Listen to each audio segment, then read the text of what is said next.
right? In the tute, you can see there is 2019 to 2024 A-level papers, 2019 to 2024 more to pilot papers, and 2 or 3 FWC 6-term papers, right? So I have classified these MCQs based on the subtopics under each link.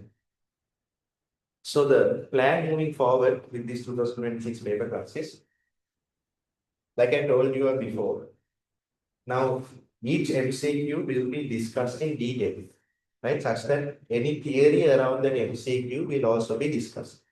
So you don't have to necessarily go home and study that theory again, right? But however, keep in mind, MCQs will not test every single question. MCQ structured essays will not test every single part of the resource book. Okay, so I have 2 levels in which you can learn. One thing is you just stick to this tube. Okay, you can get yourself up to a B level. But in addition to that, I will also giving you extra things to do. If you complete those things, you should be able to get more than 75. Okay, so how we are going to do this is, so you have this revision paper. In that we will be completing that in 4 weeks. Okay, the entire unit 2 will be completed in 4 weeks.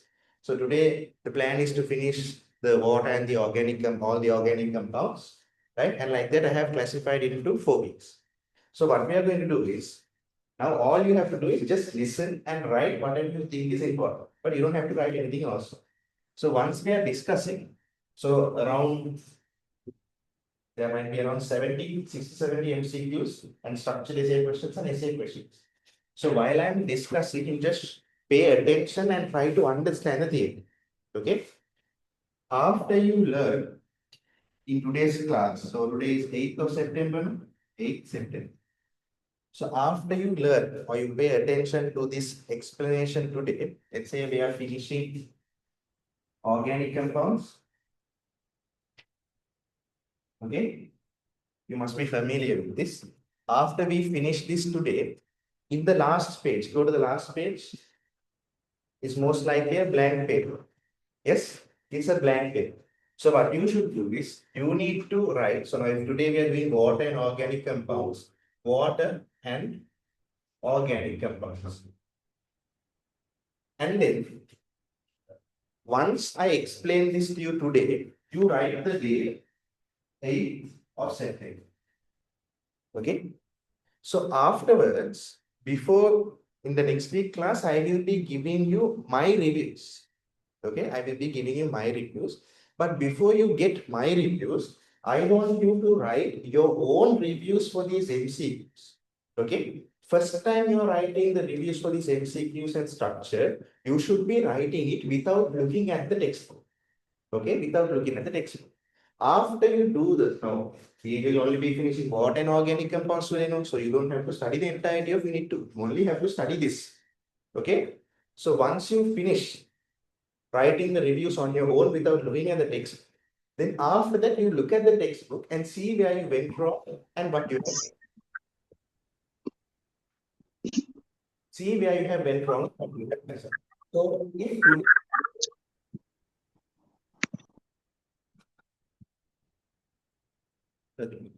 so if today we are doing this discussion, tomorrow or the day after, surely you should do that work at home.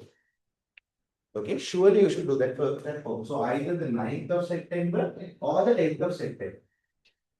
So I will be maintaining an Excel sheet for each topic and will be sending a reminder to the group to make sure that you all do this discussion.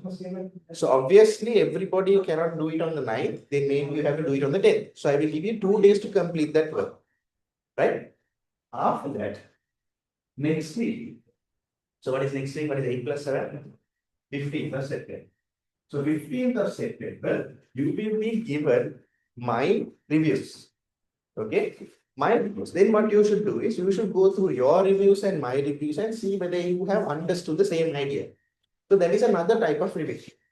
So between this 1 week, we have completed that session 3 times. That topic we have completed 3 times. Then afterwards, from that point onwards, the days that you have to review that specific topic, I will be putting it in the group. You need to follow that.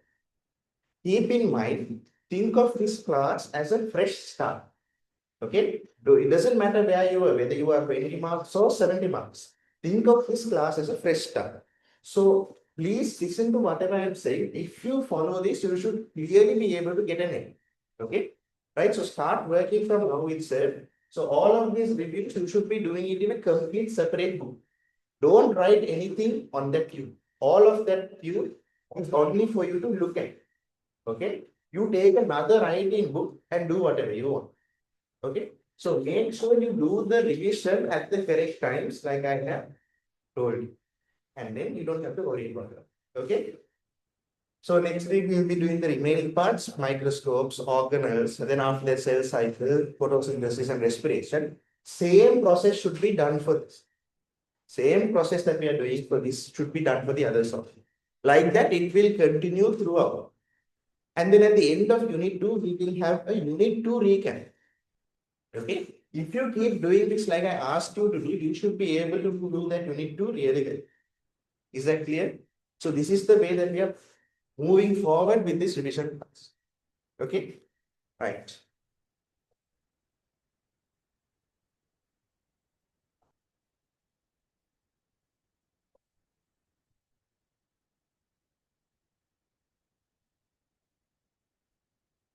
Also keep in mind, in your A-level exam paper, right? So you have 50 MCQs, you have 4 structured essay questions, and out of 6 essays, you need to choose 4.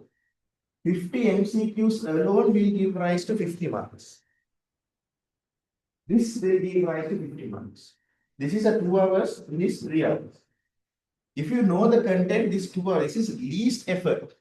Least effort to get 50 marks, you have to put so much effort to get 50 marks. So as you can see, MCQs are very important. MCQs are very important. So even on days when you don't feel like studying, forget about the structure. At least MCQs you should do. Is that clear? Right. So you have joined this class because you think that your biology knowledge is not very good, no, to be honest. So please use this chance to make sure that you don't fall back ever again. Is that clear? Okay. Then we will be moving forward with our discussion.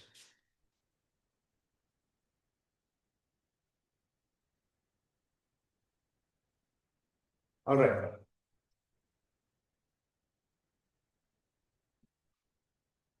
We will start with physical and chemical properties of water. Question number 1. Question number 1. I am going to give you exactly 1 minute to just try that question.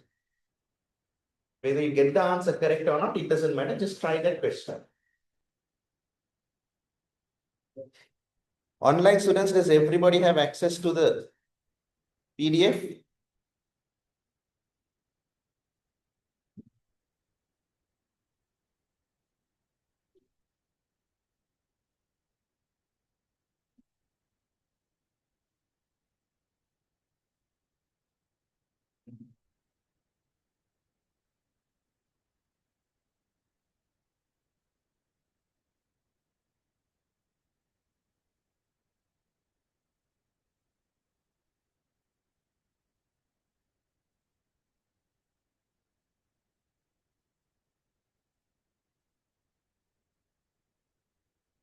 The PDF is sent on Zoom. You can check on the main chat.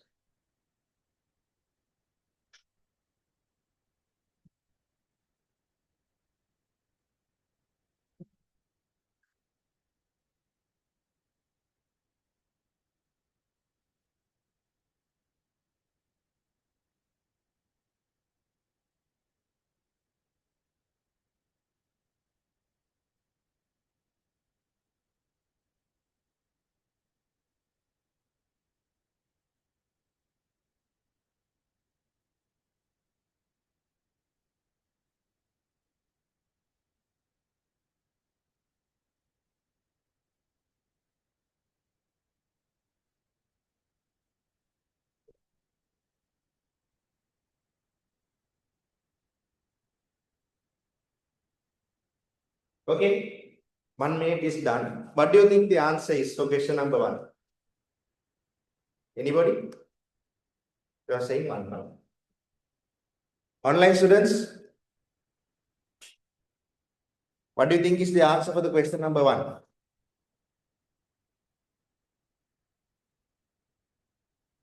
Okay, the answer is 1, but we'll see exactly how that comes about. Right? Look at the statement. Ice floats on water. Why does ice float? First question, the first statement says, the molecules in ice are farther apart than the molecules in liquid water. What does that mean? If you have ice here, the molecules in ice are farther apart than the molecules in water. Okay, that is the first statement. You're saying that the first statement is correct. Let's see why. Now, by this wording, molecules in ice are farther apart than the molecules in water. What is the physical property that they're trying to talk about? Density. They're trying to talk about density. So, what does density mean? Density is mass over volume. So, mass over volume is for the smallest volume, you have the highest mass. That's what it means to be very dense. Now, take this ice and water molecule, for example. Ice and water molecule, for example, both of them has two H2O molecules. However, the distance between the two H2O molecules in ice is farther apart than the distance between the two water molecules in water. So which one has a higher density? Water has a higher density. Okay. Water has a higher density than ice. So when you put something in a solution, let's say we have a cup, of water. If you put a piece of coin in it, what will happen? The coin will sink. So that means the coin is more dense than water. Right. So what happens if we put a lesser dense object into this water? It will float. Ice is lesser, the density is lesser than water. Therefore, ice floats on water. So that is the actual reason. The density of ice is lesser than water. Therefore, ice will float on water. But why is the density of ice low? That is the important part. So which property of water is this talking about? Expansion upon freezing.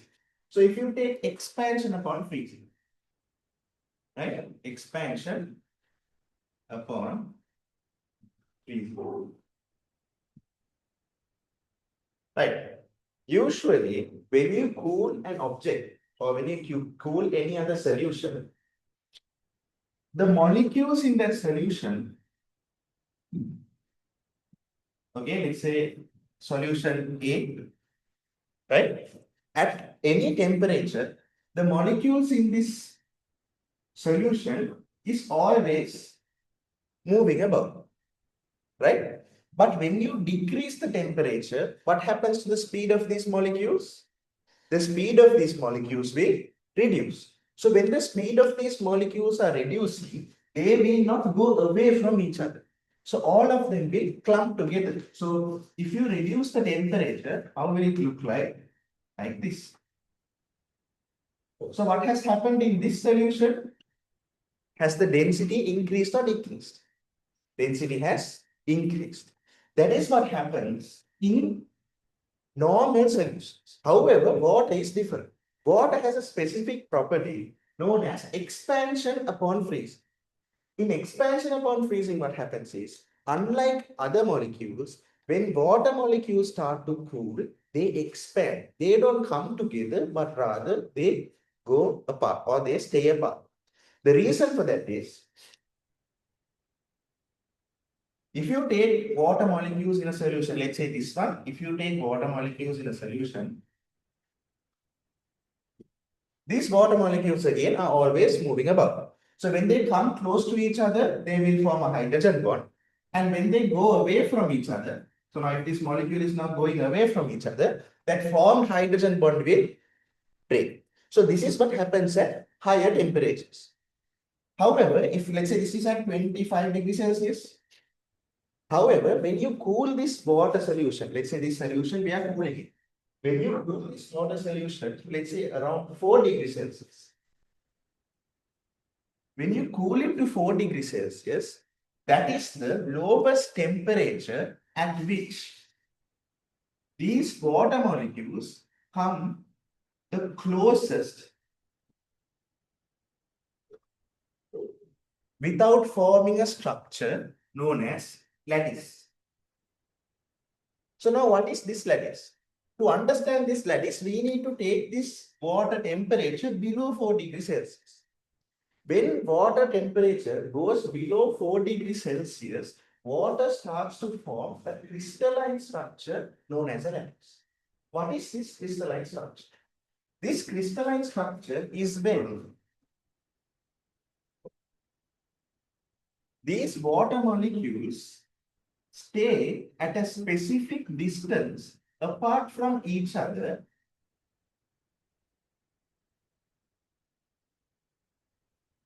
due to these hydrogen bonds. So hydrogen bonds in normal solutions, let's say at normal temperature, at room temperature, what happens? They form, they break, and they reform. But once you start forming ice, when you reduce the temperature below 4 degrees Celsius, these hydrogen bonds start becoming more stable and form fixed bonds between these water molecules. So when these fixed bonds start forming between these water molecules, they will keep these water molecules away from each other at a specific distance. So that is why when you're keeping a molecule away from each other, you are taking up more volume for the same number of particles. So according to this equation, when you're taking up more volume for the same number of particles, what happens to your density? Density will decrease. So what is special about water at 4 degrees Celsius? At 4 degrees Celsius only, the water molecules can come together closest without forming this lattice structure. So that means now it won't be kept at a fixed distance. But at the lowest temperature, it will come closest. So at 4 degrees Celsius only, these water molecules can come closest without forming this crystallized. So that is why water is having the highest density at 4 degrees Celsius.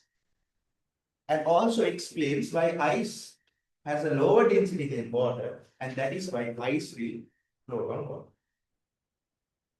This property is also important.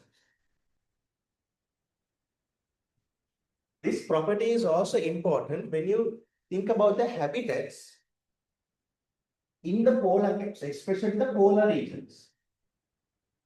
In the polar regions, let's say you take a lake, okay? You're taking a lake, right? Now the temperature in the polar regions is very low. It's at around minus 10 degrees Celsius. Minus 10 degrees Celsius can cause water to start forming ice. At what temperature what is the freezing point of water? 0 degrees Celsius. So if it's minus 10 means it can cause water to form ice. So let's say initially the temperature of this water was 20. Slowly it will decrease. At the point where it reaches 4 degrees Celsius, what is the special thing about water at 4 degrees Celsius? It has the highest density. So the 4 degrees Celsius water will be present where? At the bottom. Right. Then what about 3 degrees Celsius water? It will be above that. 2 degrees Celsius water? Above that. 1 degree Celsius water? Above that. Ice, where will that be? Ice will form at the top. So now, for example, if you take this lake, due to this reduced temperature, part of this lake started forming ice. Okay, so at this region, it started forming ice molecules. So these ice molecules, once they start forming, will they drop to the bottom or rise to the top? It will rise to the top. So once these ice molecules slowly start to form, they will come and form a layer at this part. At this region. So once they form a layer in that region, it will act like an insulator for the water below that. So when it acts like an insulator for the water below that, will this water also reach the temperature of 0 degrees Celsius? No, it's like wearing a bedsheet. So when you wear a bedsheet, you feel warm. Just like that, once this ice layer is formed on top of lakes, this water underneath is like being covered by a bedsheet. Then this will not reach 0 degrees Celsius and form ice. So why is this important? Let's say you had fish in this region. Okay, you had fish in this region. If ice was denser than water, the form ice molecules, where will they form? Where will they be present? At the bottom. So these ice molecules will start forming at the bottom. And then they will freeze this layer. Then they will freeze this layer. Freeze this layer. Freeze, and eventually the entire lake will freeze. So what about all the living organisms inside the lake? They will also die. So this mechanism or this feature, expansion upon freezing, is very important for animals in the aquatic habitat. Is that clear? Okay. So expansion upon freezing is therefore common.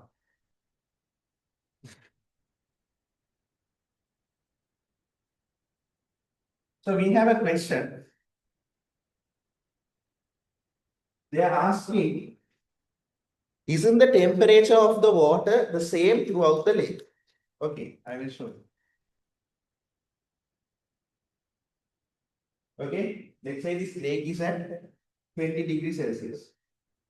Okay, the lake is at 20 degrees Celsius. And this environment is at minus 10 degrees Celsius. So once the environment is starting to cool the lake water, the 20 degrees Celsius also will start to reduce. Now, obviously, this one is not exposed to the atmosphere directly. This area only is exposed. Okay. So now let's say this one eventually reached 4 degrees Celsius. This one was 5, 6, 7, 8. So now this 4 degrees Celsius water, what can you tell about its density? Is the highest. So the highest density will go where? Down. Is that clear? So once the highest density water goes down, slowly by slowly, even this new water layers also will be exposed to this atmosphere. Then they will also cool down and come to the bottom. So eventually at the end it will form the highest density molecule water here, low, eventually ice at the top. Okay. The reason why these don't form ice is because of this ice layer which can act as an insulator. Is that clear? The one who asked me the question?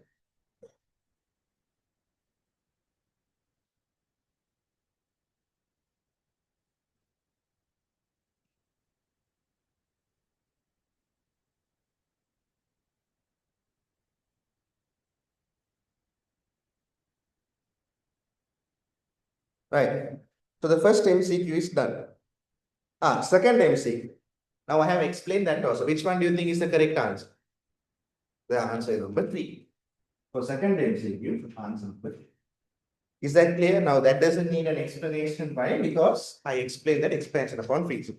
However, let's see the first statements, second, third, fourth, and fifth one. Let's see why they are wrong. The second statement says water surface tension is strong enough to support the ice. Is that true? False. Why? Again, we will take a point, we should erase that. Okay? Right. Surface tension is at the surface. However, certain organisms can walk on this surface of water. Right? What is an organism called? A water skate. Right. A water skate. So now why can a water skater walk on the surface of a pond? That is because the water skater is very light. Light, not heavy. In addition to that, in addition to this property, the surface tension, the high surface tension of water also helps this water skater walk on. So what is this surface tension? So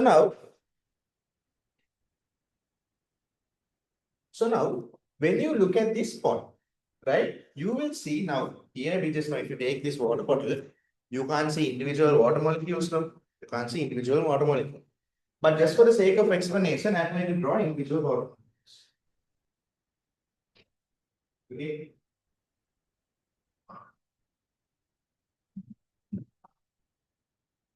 Right. So when you take a water molecule, two water molecules, What is this bond that forms between water molecules that we always talk about? Hydrogen bonds. So now they say there is a water molecule here, here, here, here, here, here, here, and here. Now we want to check the forces acting on this water molecule. So hydrogen bond is formed here, hydrogen bond is formed, hydrogen bond is formed, hydrogen bond is formed, hydrogen bond is formed, hydrogen bond is formed, hydrogen bond is formed, hydrogen bond is formed. So hydrogen bond is also a type of a chemical attraction. So that means there is a force. So let's say there is a force in this direction. There is a force in this direction. There is a force in this direction, a force in this direction, a force in this direction, this direction, this direction, and this direction. So what can you tell about the resultant force of this water molecule? The resultant force of this water molecule is 0. Right. Now, think of the resultant force of this water molecule. This water molecule is the water molecule that is found at the topmost surface level of the water. Right. There is a resultant force in this direction. Agreed? There is a force in this direction. Agreed? There is a force in this direction, and this direction. This and this forces can cancel out. If you add these three forces, the final resultant force is towards which direction? Downwards direction. So now that is true not only to this water molecule, but the entire row of the surface of the water molecule. Okay? Is that clear? Right. The entire surface of this water body has this same force distribution on the water molecules. So if the entire resultant force is to bring it down, these two water layers, will they come together or move further apart? They will come together. So when these two water layers come together, you can rearrange them like this, just for sake of understanding.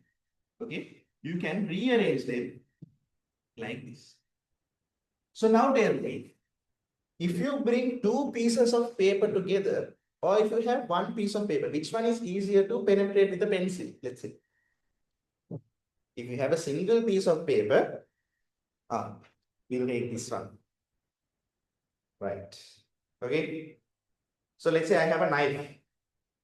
It is a single layer, as you can see. If I take a knife and try to send it through the serviette, I need to exert a certain amount of force. Now I fold it, such that now there are two layers. And now I exert a certain amount of force with the knife. Which one should I exert more force? The second one. Just like that, when the two water molecules on the surface come together due to this resultant force, they are difficult to break.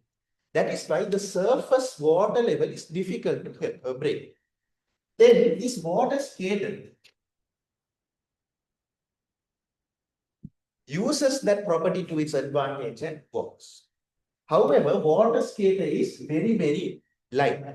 If you take an ice cube and you drop it onto this, what will happen? The ice cube is heavy. Therefore, the ice will directly go down. But however, ice, does it sink or float?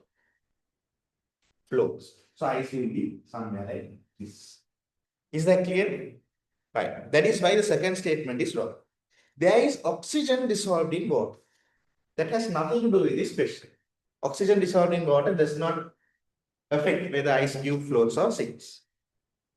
Liquid water is less denser than ice. Is that true? What are they saying? H2O liquid and H2O solid. They are checking their densities. Which one's density is higher? Liquid. So it's like this. What are they saying?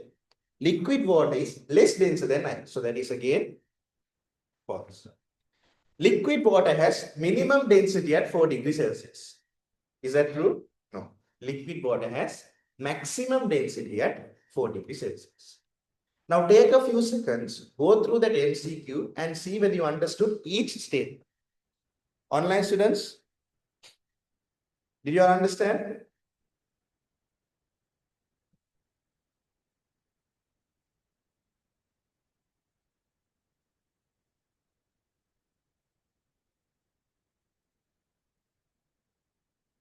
Any questions?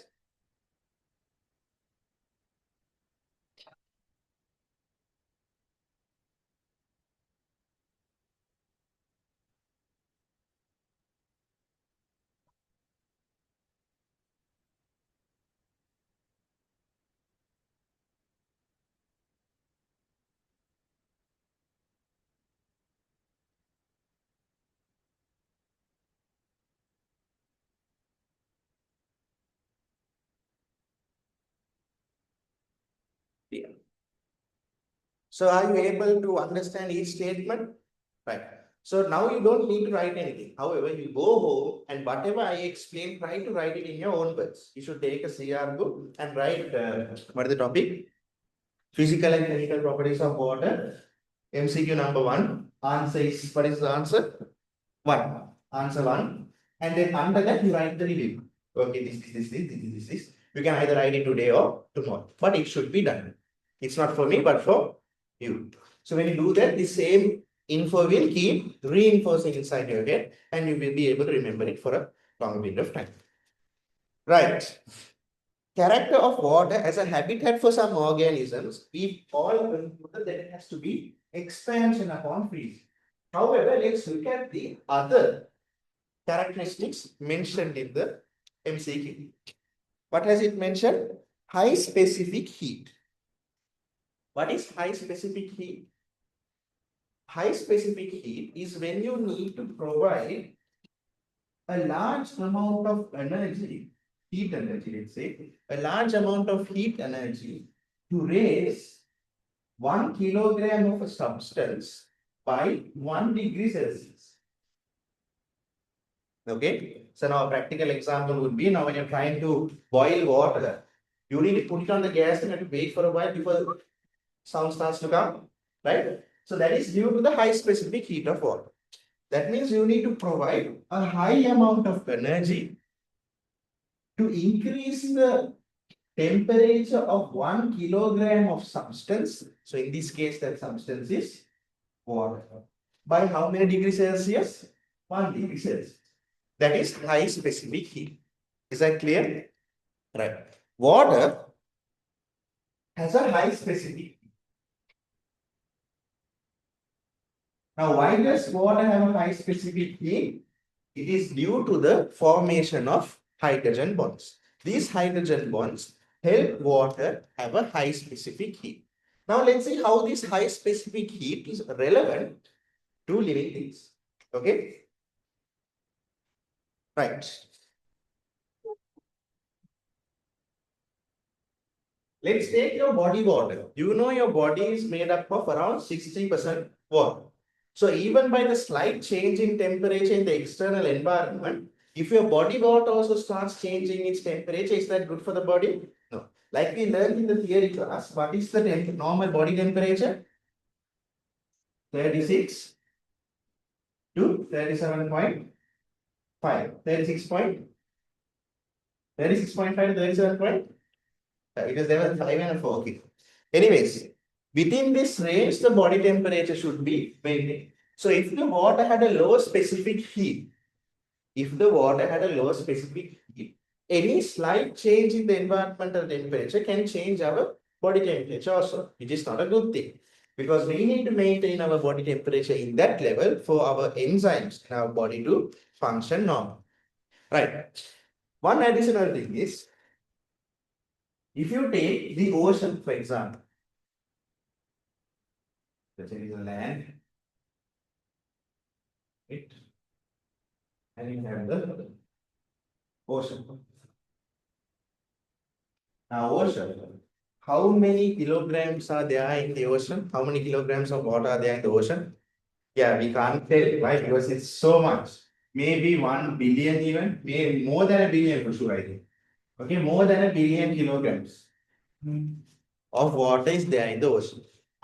So now, when the daytime changes, so during morning, that means let's say afternoon, exactly in the afternoon, the sun is out directly above us.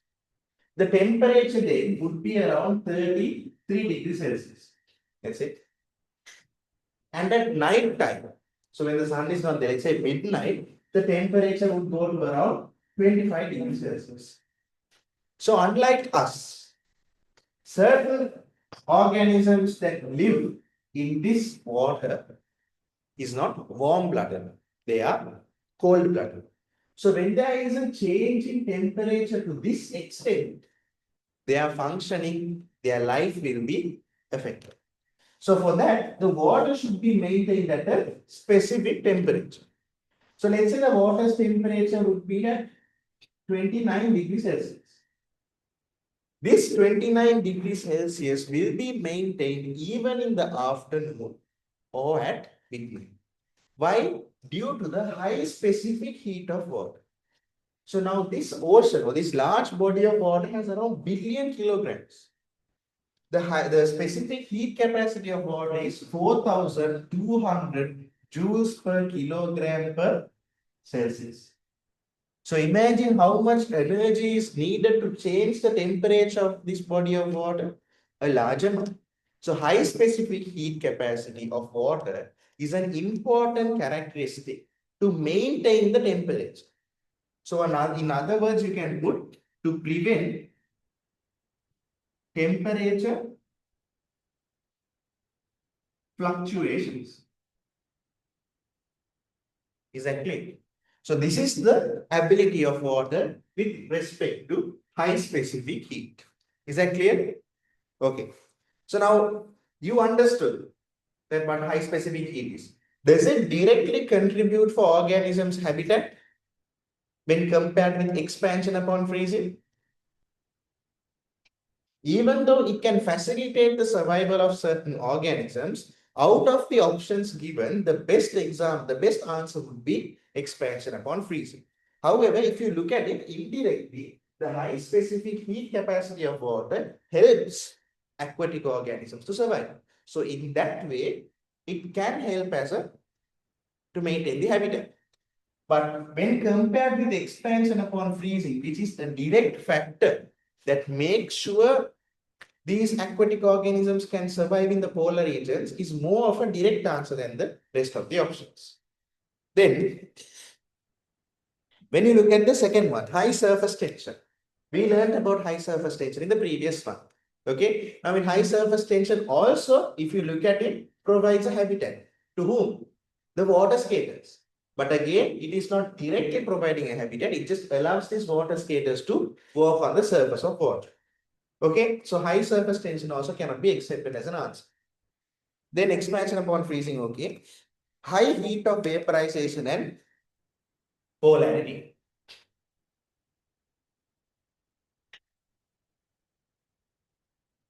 What is high heat of vaporization? So let's say this is my hand, right? And if this room is very hot, I will start to sweat. So when I start to sweat, sweat will start forming on my skin. Now, high specific heat capacity is very high, like 4,200 joules per kilogram per Celsius. The latent heat of vaporization, that means the amount of energy that you need to provide to a liquid molecule to convert them into their gaseous form, is very high. If I am not mistaken, that is around 3 into 10 to the power 6 joules. So that is a lot of energy. Yes or no? Yes, a lot of energy. So when this water molecule, now if you start sweating, you don't continuously be wet, no? Eventually that sweat will dry up, right? So what does it mean to dry up? The water molecule has started to become gas. So for that to happen, it needs to absorb or release energy. This water molecule, should it absorb or release energy?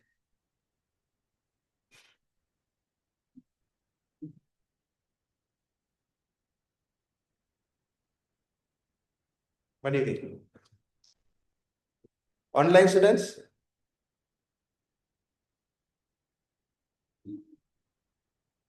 So for this water, for this sweat molecule on your skin, for it to be converted from a liquid to gas, that's why all the sweat disappears now. So for that to happen, does this liquid absorb heat or release heat? Absorb heat. Online students? Absorb. Good. So this liquid molecule or the sweat needs to absorb heat for it to be converted to the gaseous. So this heat can be absorbed from the skin and the atmosphere. However, the one that we are focusing on is the energy that is absorbed from the skin. So if the energy is taken from the skin to this water molecule, the energy in the skin, the heat energy in the skin reduces. That is why you feel cold. So this same process can occur on the surface of leaves. So water evaporating from the leaf surface, what is that process called? Transpiration. So this transpiration in which these water molecules, these water droplets are evaporating, obtains the energy for that from the surface of the leaf and the environment. So when this happens, the temperature of the leaf will reduce. So this makes sure this this high heat of vaporization, is it high heat of vaporization? This high heat of vaporization ensures that the skin, the human skin or the surface of the leaves, prevent it from overheating. Is that clear? Okay, right. Then polarity.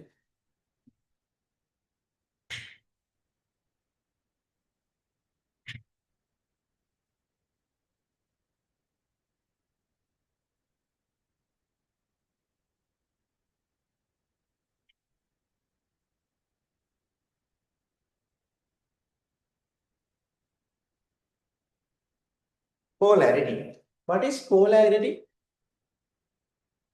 If you take a water molecule, what is the structure of a water molecule? You have an oxygen and then you have two hydrogens.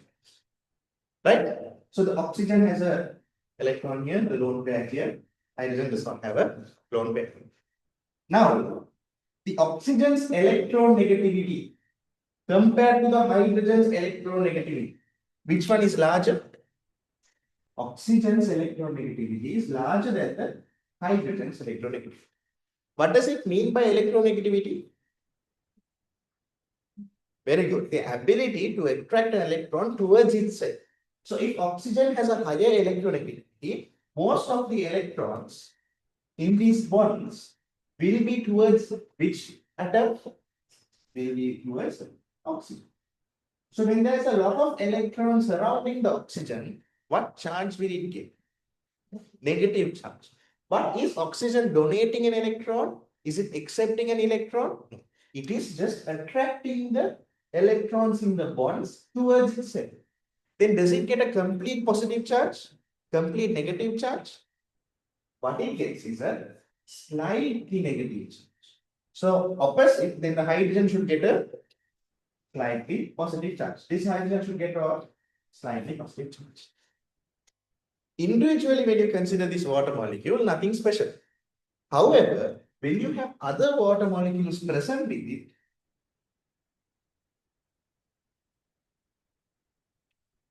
this oxygen also will have a slight negative charge, slightly positive, slightly positive. Then over here,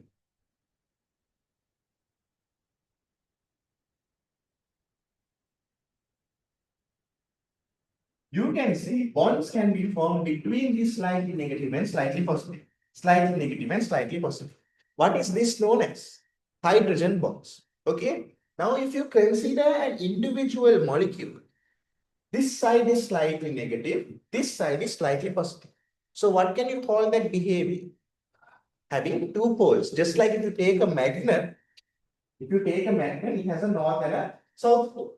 Just like that, this water molecule has a slightly negative pole and a slightly positive pole. Is that clear? Okay. So now, since it has a slightly negative and a slightly positive pole, we call this property as a polarity or a polar molecule. Okay. Now, why is this polarity important?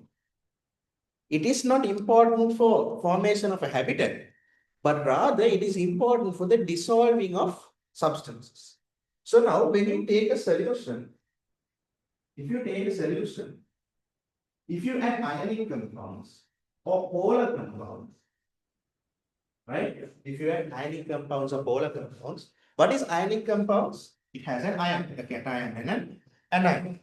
So cation has a positive charge, anion has a negative charge.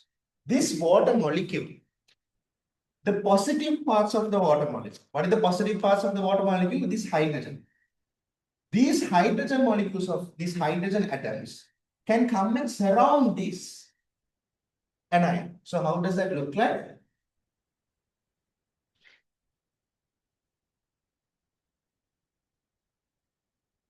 Like this. Is that clear? So when a molecule can be completely surrounded like this by water molecule, then we say that that compound has dissolved. Is that clear? So when you add an ionic molecule, when you add an ionic compound, it has a cation and an anion. So the positive parts can surround the anion, the negative parts can surround the cation. So if you take a polar molecule will have what? Slightly positive and slightly negative. Then the slightly negative parts of the water molecule will cover the slightly positive part, and the slightly positive parts of the water molecule will cover the slightly negative parts. So this makes sure that the water, that compound that we are putting inside water will be effectively surrounded. So when that happens, we say as if that substance has dissolved. Is that clear? Right. But what happens if you add a non-polar molecule? Let's say a non-polar molecule. Let's say if you take a oxygen, O2. Does this have a slightly positive end? Slightly negative end? No. So then this oxygen does not dissolve in water. A little bit may dissolve, but majority of it will not dissolve in water. So as you can see, the main factor that makes sure that all these compounds can dissolve in water is the polarity. Is that clear? Understood? Right. Any questions?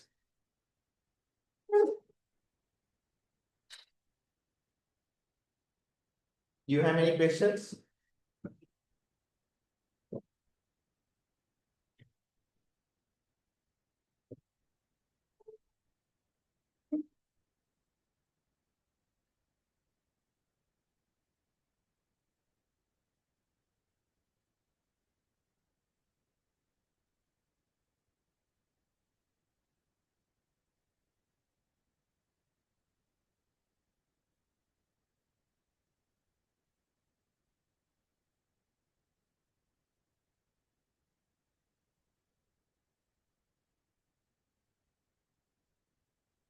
Right. So no questions.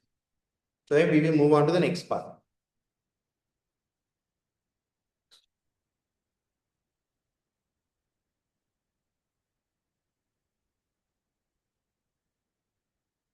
Right. Then as you can see, the next part is structurism.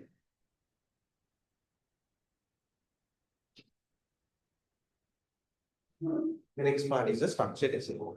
So the first question is, what is the property of water that helps in transporting dissolved minerals through vascular tissues in plants? What do you think it is? Cohesive and adhesive behavior. So let's take a plant.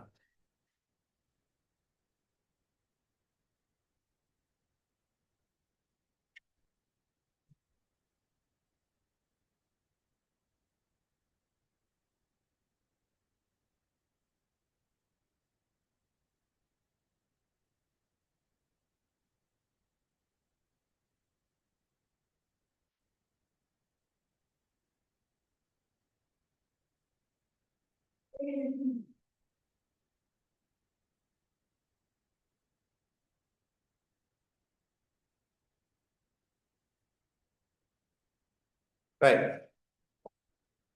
What is the property of water that helps in transporting dissolved minerals through vascular tissue in plants? So you said cohesive and adhesive property. What does it mean by cohesion? Attraction of water molecules within themselves. So if you take a water molecule, right, with another water molecule, they are attracted to each other by a specific bond. What is that bond? Hydrogen bond. The attraction between these water molecules is known as cohesive behavior. So now if you take the same water molecule and okay, you put it in this bottle of water. So when you put it in this bottle of water, the water molecules Okay, more than bottle of water. Let's say the inside of a plant stem. Okay, so the inside of the plant stem will have certain polar substances, can have certain ionic components. Okay, so then these polar substances and ionic components also can form these type of bonds with this water molecule. So the attraction between water molecules and other molecules is known as adhesion. So now how does this cohesion and adhesion help water act as a transport medium? Right? So now mainly this happens in plants during daytime. So let's say there is sun like this. Okay? Right. Now due to this heat, water from the leaf surface will evaporate. Okay? So if you have a water molecule here, you have a water molecule here. This water molecule will evaporate. So when it evaporates, what happens? This liquid will become a gas.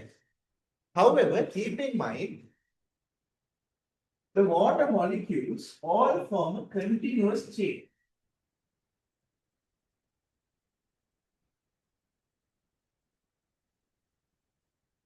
Water molecules all form a continuous chain. Now, what does it mean by this? Look at this cohesive behavior example. You see one water molecule and another water molecule are attracted by hydrogen bonds. So now, due to this sunlight, you are pulling one water molecule. As you are pulling one water molecule, the pull of this water molecule will be transferred to the next one, which will be transferred to the next one, which will be transferred to the next one, next one, next one, next one, next one, next one, next one, all the way to the end of the water funnel, which is usually found in the tips of the roots. So when this happens, that pull is transmitted all the way towards your soil solution. So this causes water and dissolved minerals from the soil solution to come into the roots. Is that clear? So now the property that helps this happen is cohesive behavior. Because if this attraction was not there, if this water molecule is being pulled away from the leaf, it will not pull on the next molecule. So when that happens, this cohesive pull will not extend throughout this plant. Now imagine I create a barrier over here. Okay, I put let's say a stick between the tree. Now can the pull on this plant extend all the way to the root? No, because I'm separating these two water molecules. So when I separated these two water molecules, cohesive bonds are not formed between them. Right. So now, what is the role of adhesion? What is the role of adhesion?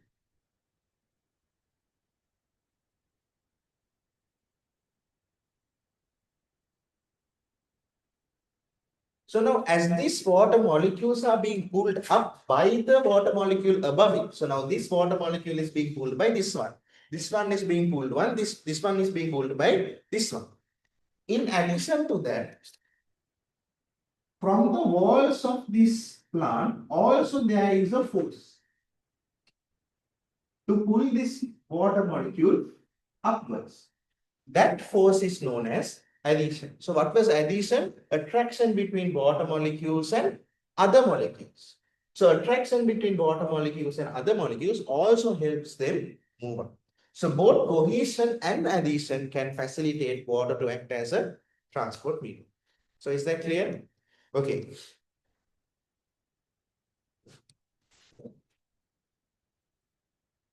So now the question is, so one student has asked, when it comes to writing reviews, do we need to write reviews for the SCQs too, or is it only for the MCQs? Now, if you answer this SCQ, what is the property of water that helps in transporting dissolved minerals through vascular tissues in plants? What is the answer? Cohesion and adhesion. Do you know why that answer is coming? Now you know. But so when you're writing that SCQ even, the answer question number is 1. So you write question number 1. You write cohesive and adhesive. See, and then you can write this example. Okay, so you write this is how water can act as transport medium. So you write it in your own words so that you have an understanding as to why cohesion and adhesion helps in transportation of water molecules. So this theory is not only important for this, it is also important in unit 4, radial transport of water, upwards transport of water in plants. It can, the same theory is used then also. So it's always best to understand it perfectly. Okay, right.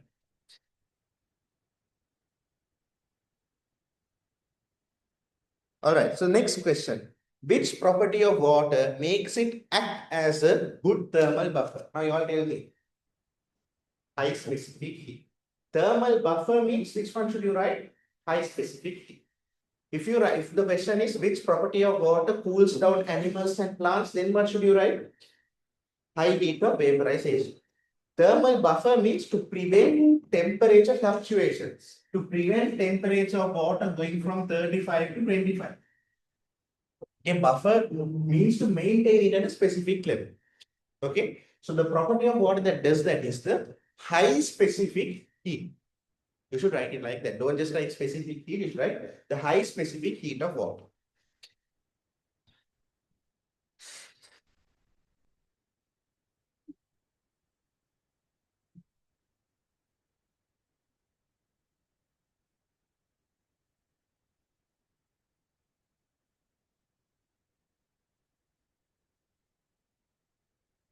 Okay, next question. What is the advantage of this above property? So that can also be discussed, but if you're writing an answer in the exam, you should write like water can absorb a relatively large amount of heat for a slight change in its own temperature. All of those words you need to know like this. So when you're writing an answer in a structured essay question, keep in mind, if you look at any marking scheme, let's say you write this is the sentence, this answer A, B, C, D, E, F. Okay, this A, B, C, D, E, F is a sentence. Okay, this sentence gives a certain meaning. In the marking scheme, if they have underlined B, if they have underlined E, even if you change the other words, if it should give the same meaning, by the way, the meaning or the final answer should be the same. But you can change the other words. But these specific keywords cannot be changed. Only if these specific keywords are there, you will be given marks. So for example, in the previous question, what is the property of water that helps it act as a thermal buffer? You can't just write specific heat. You should write high specific heat of water. So in that, high would have been underlined. So again, marking scheme and the reviews will be given next week. So for now, you have to write it in the way that you think is correct. Because for you to learn something, you should make mistakes. So then you are more likely to remember it. Okay. Right. So what is the advantage of this property? You should write.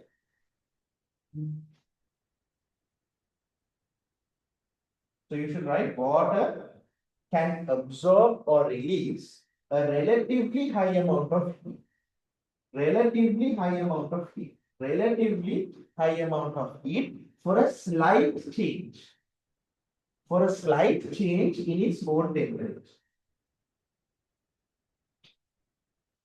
Okay, so that is the definition. So you should write water can absorb or release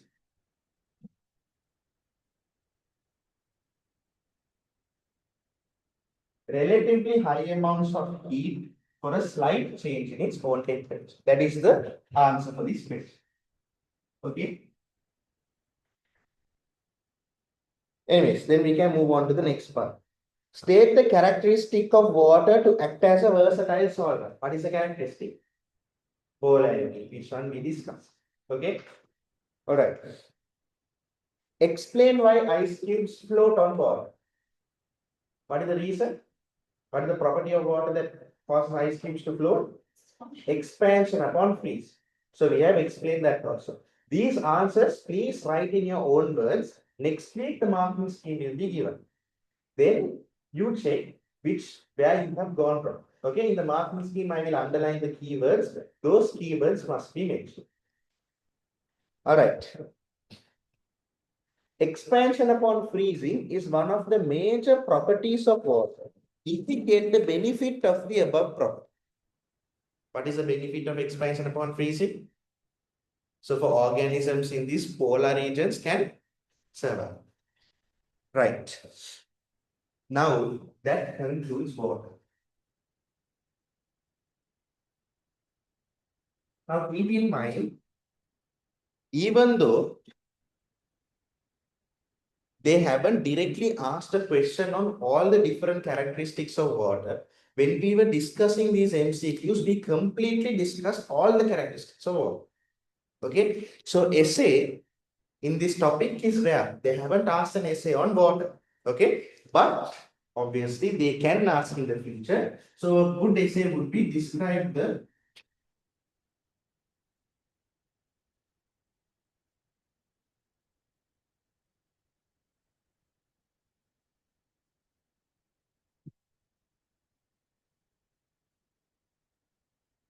Okay, this is extra. This is not something that you must do. You need to first do what I told you to do in the beginning. If you finish that only, you should do this. What is this? Describe the physical properties of water to physical and chemical. Describe the physical and chemical properties of water to facilitate life. So in this, they talk about the water molecule structure, the polarity, how the polarity comes, and then they talk about the four different characteristics: cohesive and adhesive behavior, ability to moderate temperature, expansion upon freezing, and versatility of a solid. So all of the mentioned theories has been discussed. So now using that information, you should be able to write an essay on this topic. Okay, is that clear? So we have completely covered water just by these two and five, two MCQs and five structured questions. Okay, right.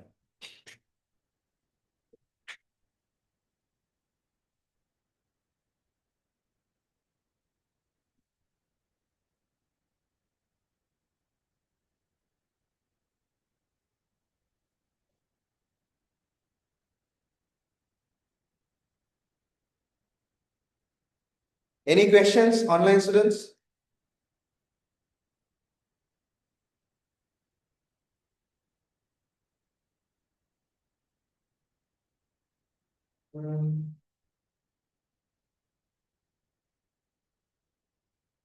Others, only one person is answering.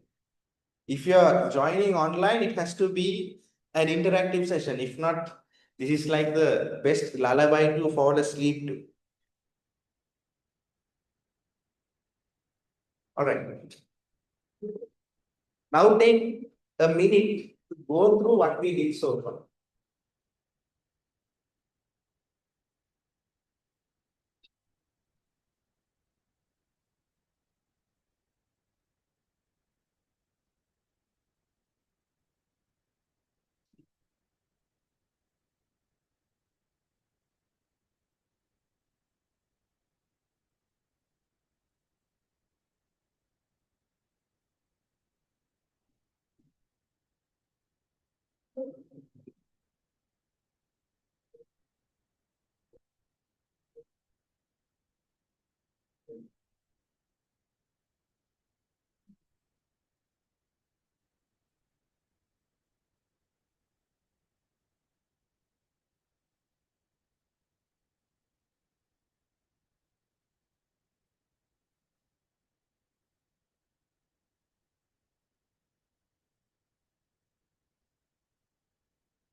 Yes, recording will be shared.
Okay, we'll move on to the next part.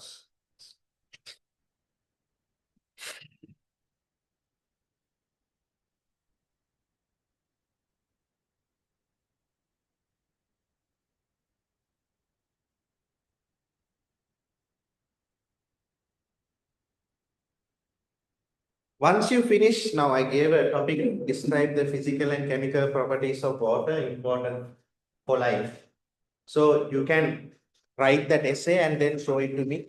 And then I can go through the essay and tell you where you need to improve. Anyways, I will send the marking scheme for those essays along with the marking scheme for these MCQs. Right? Again, I will be sending it with the bolded. So these specific keywords should be mentioned. All right. Okay. Next topic. Chemical nature and function of organic compounds.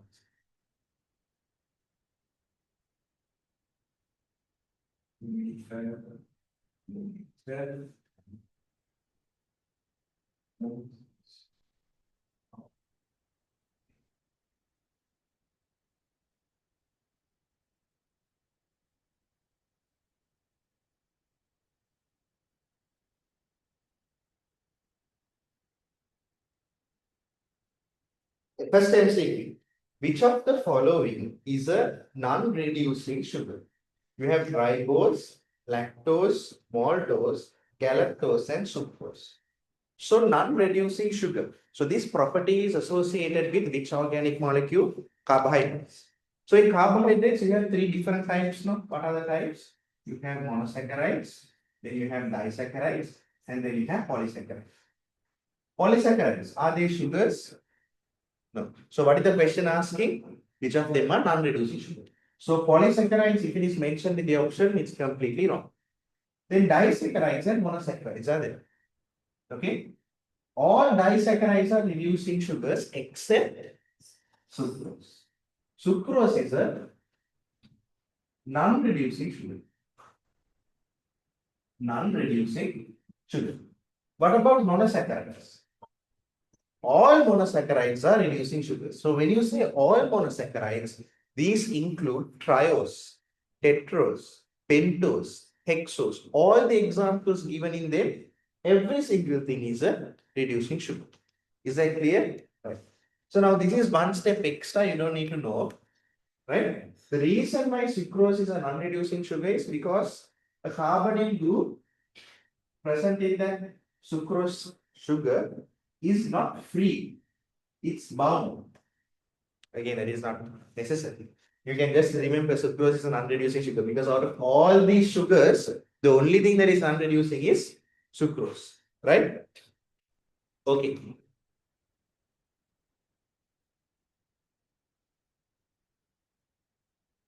So let's look at the options. Ribose. Ribose is a pentose. Pentose is a monosaccharide. All monosaccharides are reducing sugars. Then we have lactose. Lactose is a disaccharide. Is it a reducing sugar? Yes, it is a reducing sugar. The only disaccharide, the only non-reducing sugar is sucrose. Then if you take maltose. Maltose is what? Disaccharide. Is it a reducing sugar? Yes. Then what is the next option? Galactose. Galactose is a hexose. Hexose is a monosaccharide, and if it's a monosaccharide, it is a reducing sugar. Then the last one is sucrose. Okay. Lactose is formed by what and what? Glucose and galactose. Glucose plus galactose will give you lactose and water. Okay. This reaction, what do you call that? Condensation reaction. When a reaction, if you remove that water molecule, it is known as a condensation reaction. The bond between the glucose and galactose in this lactose molecule is known as glycosidic bond. So these are the important things regarding this MCQ. So you need to know them. Okay? Right. So the answer should be fifth one. Then second one, which of the following statements is correct regarding carbohydrates? Let's see the first statement. Condensation reaction between two glucose molecules forms a non-reducing sugar molecule. Condensation reaction between two glucose molecules.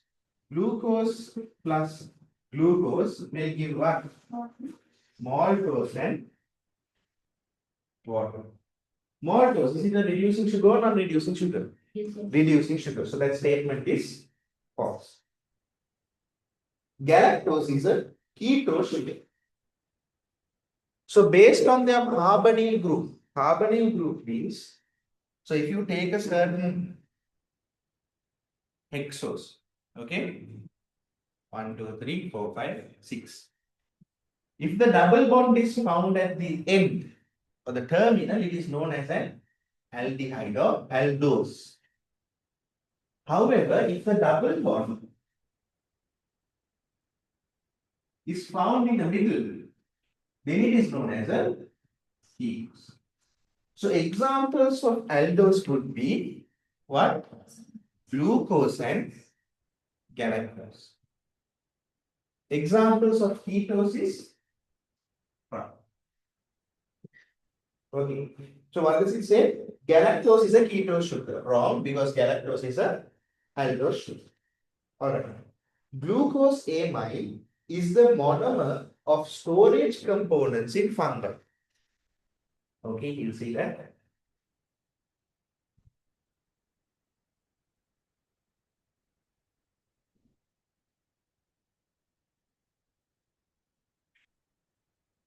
Glucose amide. Glucose amide is the monomer of which polysaccharide? Chitin, right? Okay. Chitin. What is special about this glucose amide? It is the only containing which element? Nitrogen. Okay, the only carbohydrate containing is a nitrogen containing polysaccharide. Chitin is a nitrogen containing polysaccharide. Okay, since this glucose amide forms by chitin's function, what is the functions of chitin? It is found in fungal cell wall. And what is the other function? Exoskeleton of arthropods.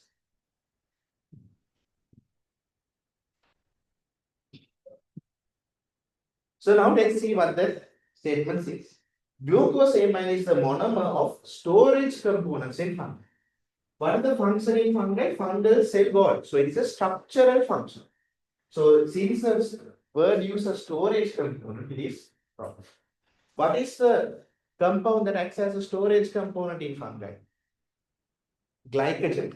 Keep that in mind. Glycogen's function, glycogen storage in animals and fungi. Okay, right. Okay, I will repeat what a carbonyl group is.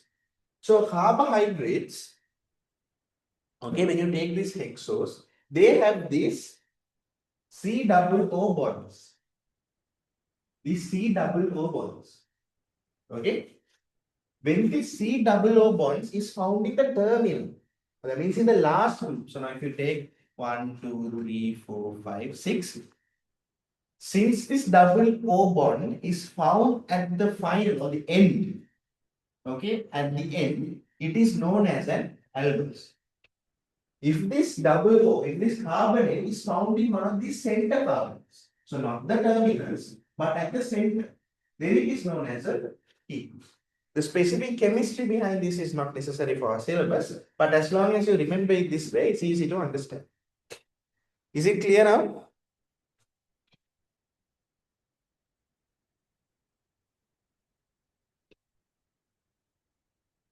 Okay. Where were we? Glycogen can act as storage component in animals and fungi. Then the fourth statement. Galacturonic acid is the monomer of a structural polysaccharide in plants. So galacturonic acid. Where can you find galacturonic acid? What is the compound? Galacturonic acid. Galacturonic acid is the monomer of pectin. Where do you find this pectin? In the middle lamella of plant cell walls. What is middle lamella? If you take two cells, okay, let's say two plant cells, you will have the secondary cell wall, the primary cell wall, and then you have this is one cell, and then this is another cell. In between these cell walls, a sticky substance that holds them together, this cell and this cell, is known as the middle lamella. So this middle lamella is made up of pectin. The monomer that forms pectin is known as galacturonic acid. Is that clear? Okay.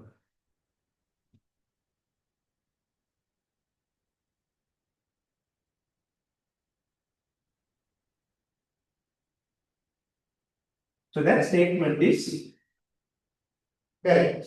Then let's see the last one.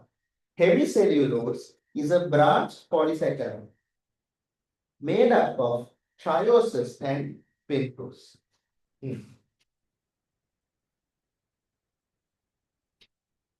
Hemicellulose. The monomer of hemicellulose are made up of pentoses and hexoses.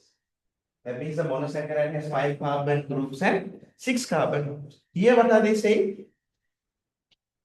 Triose and pentoses. So it's wrong. It's hexose and pentoses. So polysaccharides can be broken down based on their structure. So you have two different types. You have linear forms and you have branched forms. Examples for linear forms were amylose, cellulose, and examples for branched forms were amylopectin, glycogen, and hemicellulose. So the fact that hemicellulose is a branched polysaccharide is correct, but its monomer is not made up of trioses and pentoses, but rather pentoses and hexoses. Is that clear? Okay.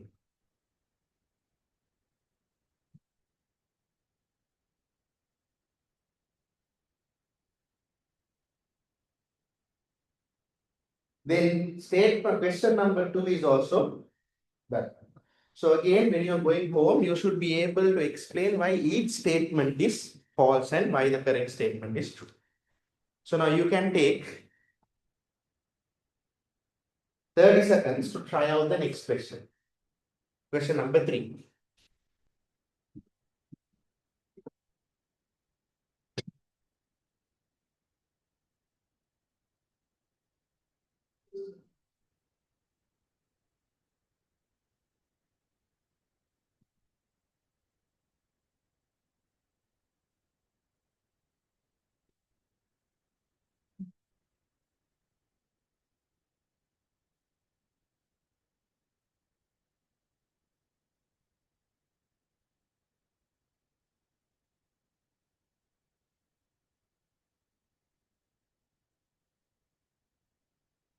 Any questions, online students?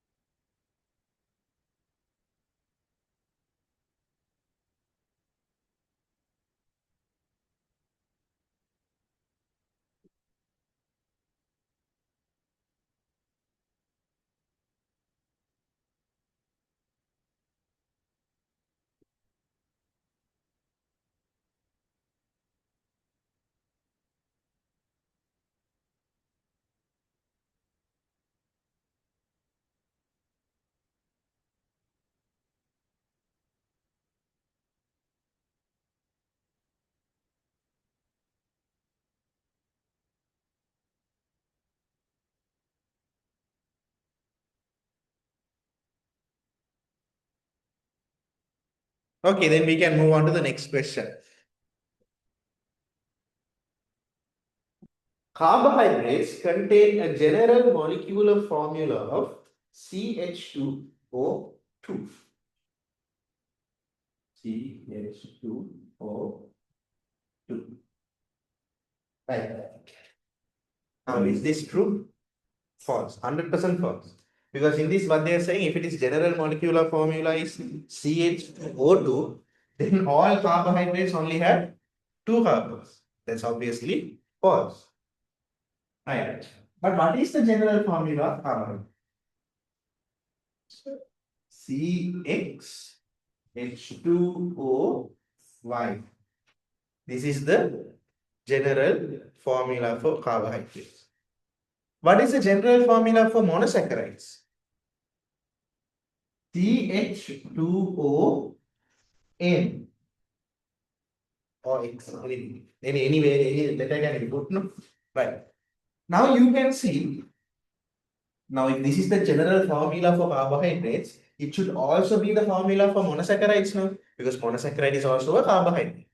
The thing is, when you put this equation or this formula for monosaccharides, X is equal to Y. So let's say X is equal to Y is equal to N, then this will be CnH2ON. Now isn't this and this the same? It will be again CH2ON. So this is the general formula for if now, for example, if they try to make the question tricky and they say general formula for monosaccharides is CXH2OY, we will put what? False, right? But again, if they say this one is X and this one is Y, then we know that they are different because if not, they will mention as CXH2OX. If you remember, I gave one question in a revision paper in the theory class where I put CnH2ON, and this is the general formula for monosaccharides. Many people put it as false. Okay, so try to understand what this means. Now let's see why this is known as the general formula for carbohydrates. However, see, in this CnH2ON is the general formula for monosaccharides. Now, why is there a difference? Here you see the number of water and the number of carbons are similar. Now, the reason why there is a difference is when two monosaccharides join together, what reaction is that called? Condensation reaction. So, in condensation reaction, what happens? Removal of a water molecule. So, when there is a removal of a water molecule, then these can't be the same. So that is why the general formula for carbohydrates is CXH2OY, while for monosaccharides is CH2ON. In monosaccharides, can condensation reaction take place? No. Because if they take place, there will be disaccharides and polysaccharides. Is that clear? Okay. So general formula of CH2O2 is false.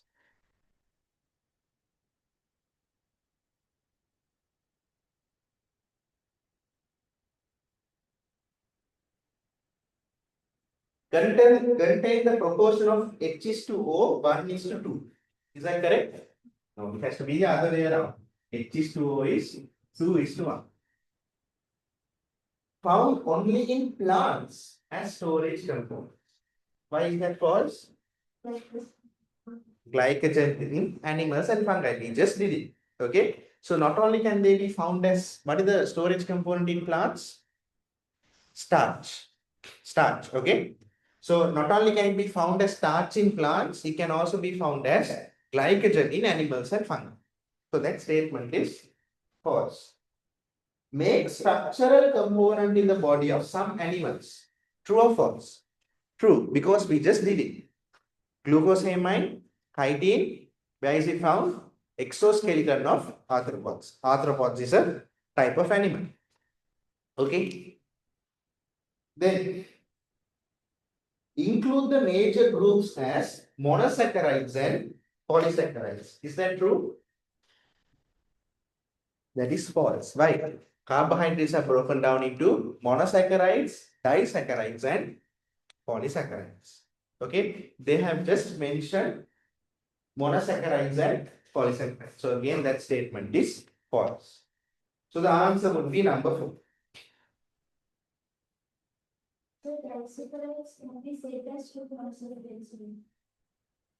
Disaccharides are two mono, can't. Monosaccharides is different, disaccharides is different. Because glucose plus fructose will form sucrose. So they are two different monosaccharides. Okay. Any questions regarding what we did so far?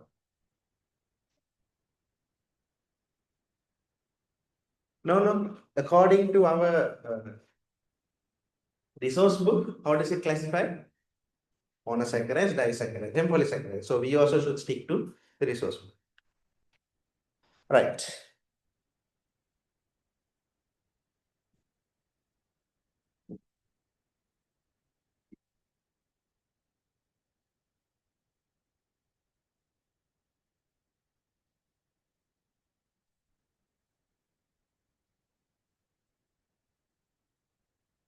Then the next question regarding lipids. Which of the following statements regarding lipids is correct? Lipids are macromolecules consisting of carbon, hydrogen, and oxygen. Now, when we are going to the A-level exam and when we have that, stress and nervousness and anxiety, when we see that statement as number one, we just put okay, first one, and then we go to the next question. Proteins form the cell. You have to pay attention to each statement. Okay, see that first statement properly again. Lipids are macromolecules consisting of carbon, hydrogen, and oxygen. Is that true? That's false.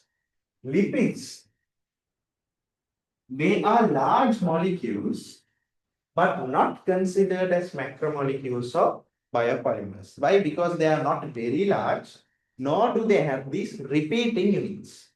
So if you take a polysaccharide, it is made up of many monosaccharides.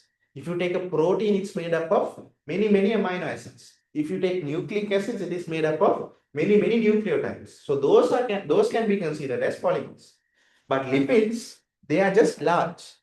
Why are they large? Because fatty acids have 18 to 20, 16 to 18 or something around that. Around 20 carbons in their fatty acid chain, or 16 to 18.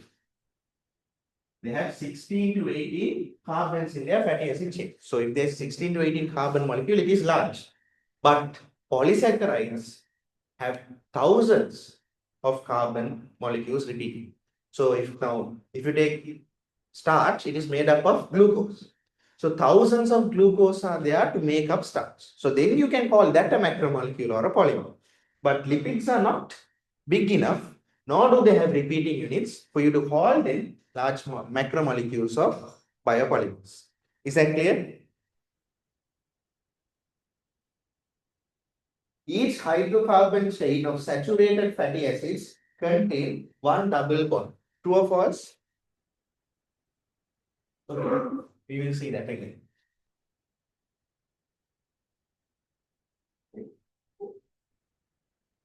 The reason why saturated fatty acids are called saturated fatty acids. Now, what is the structure of a fatty acid?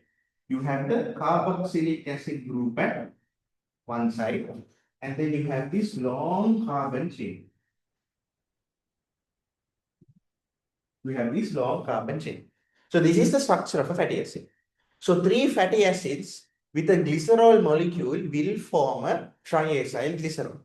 So now we are talking about saturated fatty acids and unsaturated fatty acids.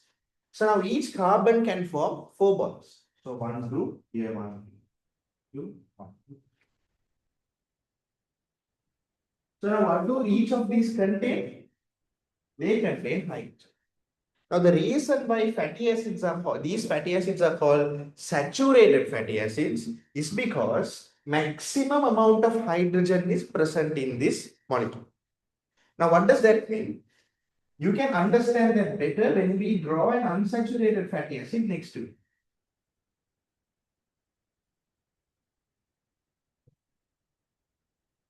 Okay. So again, same thing.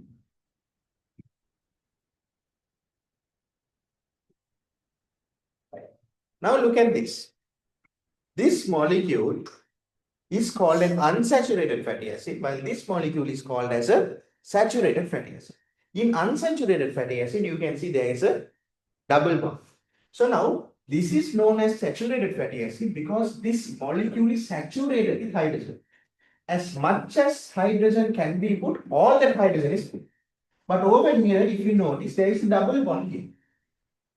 Since there is a double bond, over here, hydrogen could have been connected. But due to the presence of this double bond, there is no hydrogen here. So we can't call this saturated. Then this one would be unsaturated. This one is unsaturated.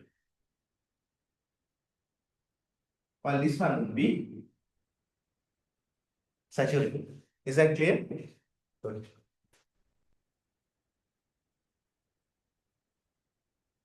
So each hydrocarbon chain of saturated fats contains one double bond. Do saturated fats contain double bond? No. Why? Because saturated fats do not have any double bonds. Unsaturated fatty acids, on the other hand, can have one or more double bonds. So it can have another double bond here, no problem. Okay? Right. Then the third statement, when fats are formed, glycerol and fatty acids are joined by hydrogen bonds. Is that true?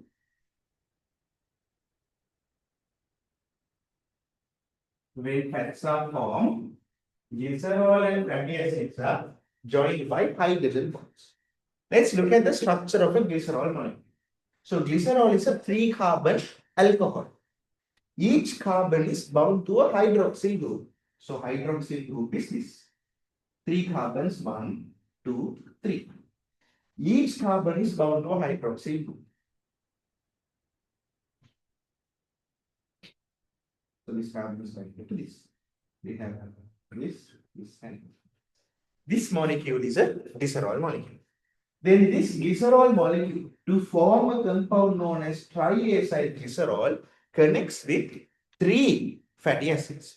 What is the structure of a fatty acid? It is a long hydrocarbon chain. What is a hydrocarbon chain? Hydrocarbon chain, like we saw before, is when there are so many carbons like this, and each of these carbon is bound to a hydrogen. So this entire thing I have represented here as R. It's called hydrocarbon because hydrogen is also there, carbon is also there. Okay. Then how would you put that? All right. Yeah. Carbon. Carbon.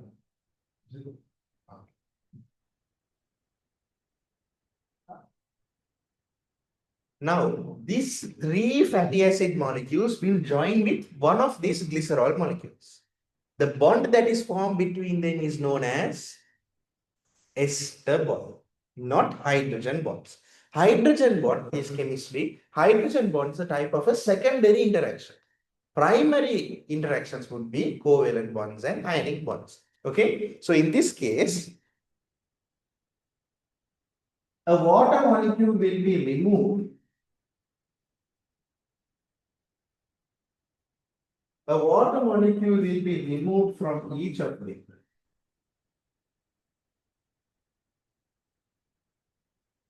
Right? A water molecule will be removed from each of them. And it's totally how many? 3H2O. This final compound that is formed is known as triacyl glycerol. Is that clear? Okay. Then let's see what the statement says. When fats are formed, glycerol and fatty acids are joined by hydrogen bonds. As far as known, what is it joined by? What is it joined by? Ester bonds. So those are ester bonds. Right. Hydrogen to oxygen ratio in lipids is higher than 2:1. True or false? True or false? Hydrogen to oxygen ratio is more than 2:1. So they are saying there are more hydrogen compared to oxygen. Okay, you are saying more oxygen compared to hydrogen. Let's see. So instead of R, I will draw the hydrocarbon. Okay.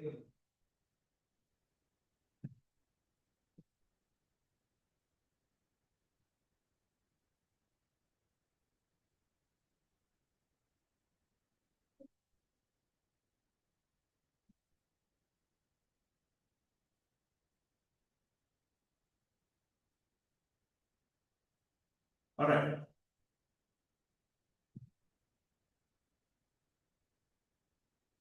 Now count how many oxygens are there? 1, 2, 3, 4, 5, 6. How many hydrogens are there? You can't even count. There are so many hydrogens. So hydrogen is clearly more than oxygen. So the ratio is clearly more than 2:1. Okay, so that is the correct state. Two phosphate groups are present in a phospholipid molecule. Is that true? So what is the structure of a phospholipid molecule? Structure of a phospholipid molecule, you have two fatty acids attached to a glycerol molecule. And one part of that glycerol molecule is attached to a phosphate group, which can be again attached to a choline. Okay, so two fatty acids, one glycerol, one phosphate, and maybe an additional polar molecule. So what does this say? Two phosphate groups are present in a phospholipid molecule. How many phosphate groups are there? Only one. Okay. So then the answer should be answer number 4. Right. So do you see how easy these MCQs are? So if you know the theory, it's so easy. There is no calculation, nothing. If you know it, you know it. Okay? Right. So that concludes the MCQ number 4. Then we can move on to MCQ number 5. But you can take a few seconds to go through MCQ number 5.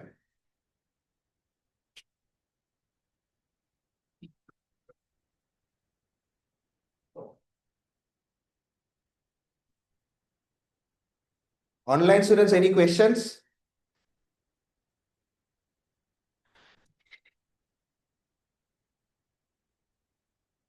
Online students, any questions?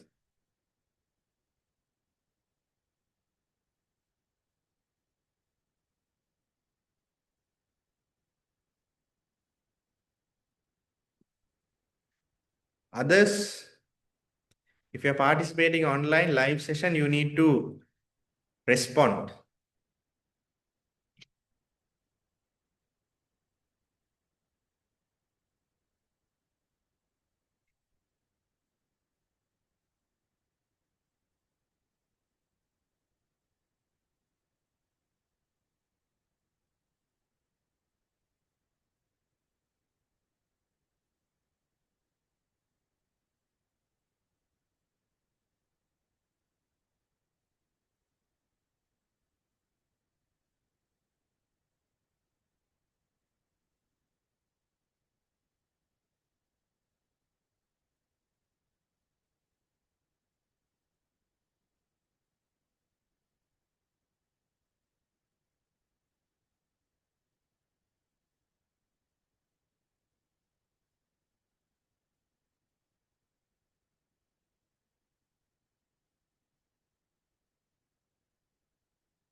Okay.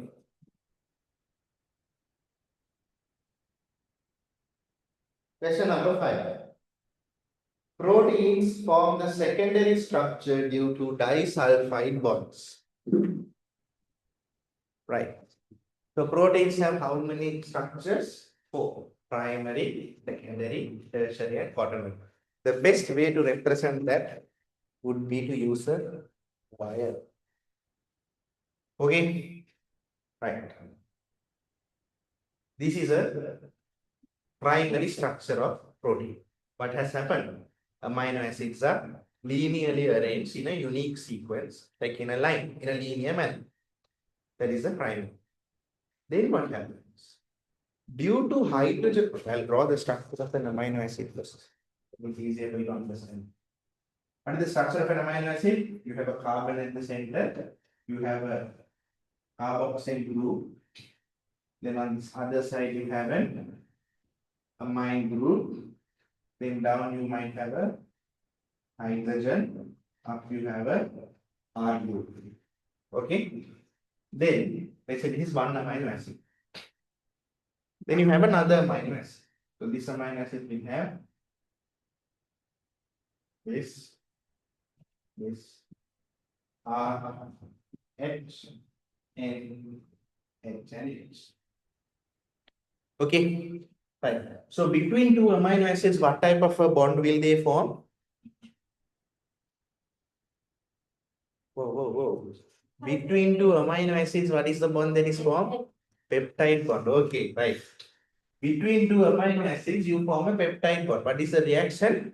Condensation reaction, removal of a water molecule. So then this and this will go on.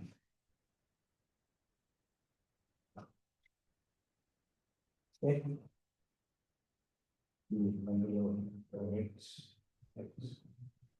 This and this is gone. Then you will have a compound like this.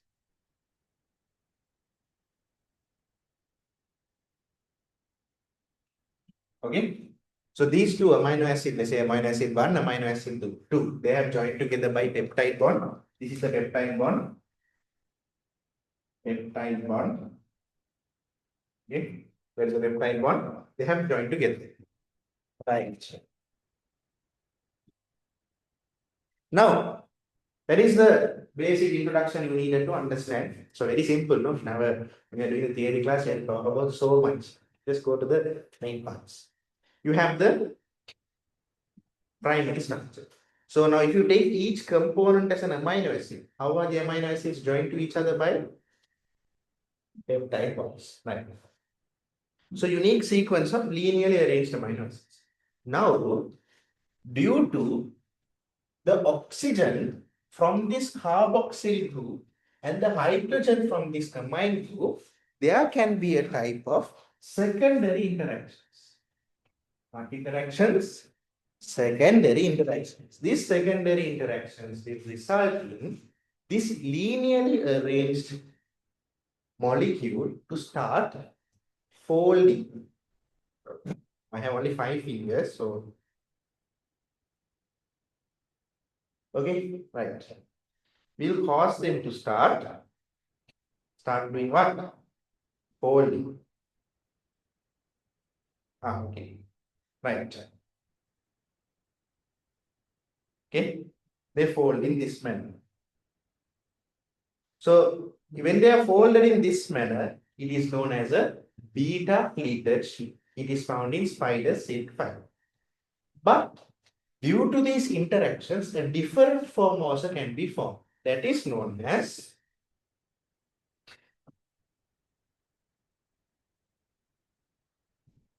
alpha helix. Do you see how the linearly arranged peptide bonds have now gone around my arm?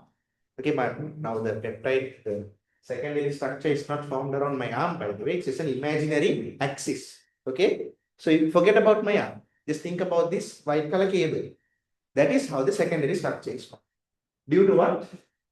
Again, intramolecular hydrogen bonds between the oxygen of this carbon and the hydrogen of this nitrogen.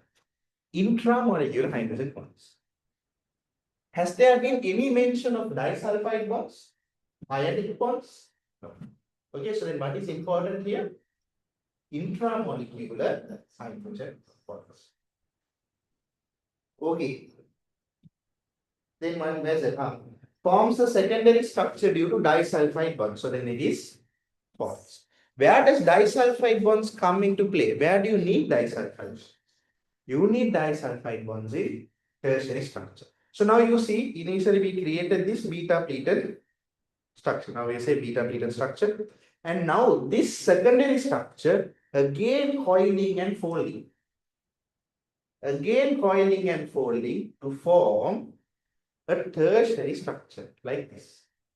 You see, a tertiary structure like this. Now the bonds involved in that, again you can have hydrogen bonds.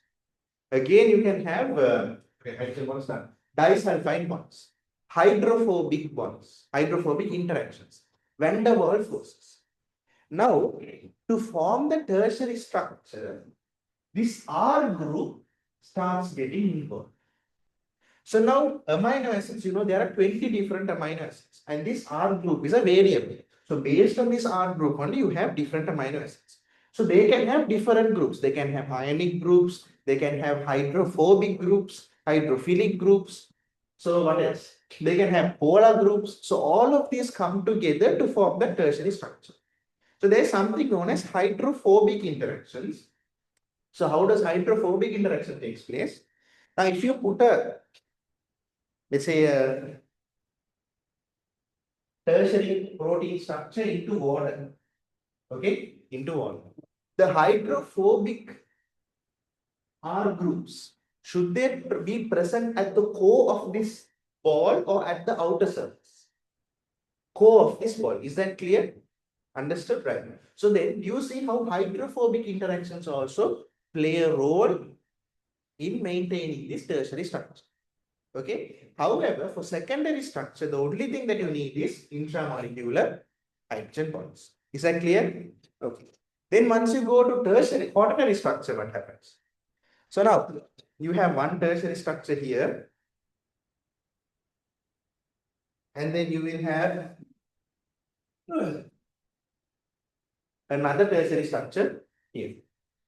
So now each of these tertiary structures on its own has all of these bonds that we talked about. Now these two tertiary structures can come and join together by intermolecular bonds. Why? This is one molecule, this is one molecule. So between molecules when you form interactions, it is known as intermolecular interactions. Is that clear? Okay. So then we just covered the levels of proteins. Then second statement, made up of 26 different amino acids. True or false? How many? 20 different amino acids. All right. Then are composed of carbon, hydrogen, oxygen, nitrogen, sulfur, and phosphorus. Bonds. What are the elements that are found? And P. S. Proteins have carbon, hydrogen, oxygen, nitrogen, and sometimes sulfur. See, carbon, hydrogen, oxygen, nitrogen, and based on the R group, sulfur also can be found. Is that clear? Okay. Then, fourth one, would not be denatured by detergents. Is that true? False. Detergents can denature this tertiary and the quaternary structure of proteins. What is denaturation? It is when the protein loses its specific three-dimensional shape due to alteration or the changing of weak chemical bonds. So during denaturation, will peptide bonds be broken?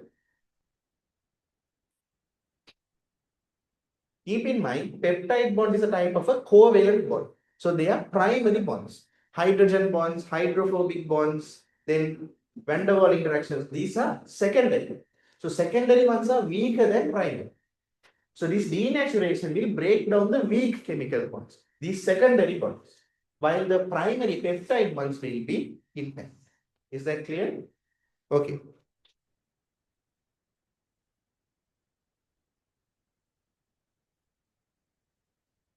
Then fifth one, contribute to transport of materials. Is that true or false? True. If you look at the table that is given in the textbook, you can see under transport, they have listed two types of proteins. What are they? Serum albumin and hemoglobin. Serum albumin and hemoglobin. What is the function of serum albumin? To transport fatty acids. What is the function of hemoglobin? To transport oxygen and sometimes carbon dioxide. So why do you need a protein to transport fatty acids? Fatty acids are hydrophobic molecules. What does it mean by hydrophobic? They are water haters. Yes? So if they hit water molecules, can they travel in your blood, which is made up of water? No. So some of these fatty acid molecules will bind to the albumin, and as albumin being a protein, can act as a transporter for these fatty acids. Okay? Right. Hemoglobin, again, same reason. Oxygen cannot dissolve in water, so oxygen will bind to hemoglobin, and that can be transported in red blood cells. Is that clear? Okay. So that statement, contribute to transport of materials is true. Right.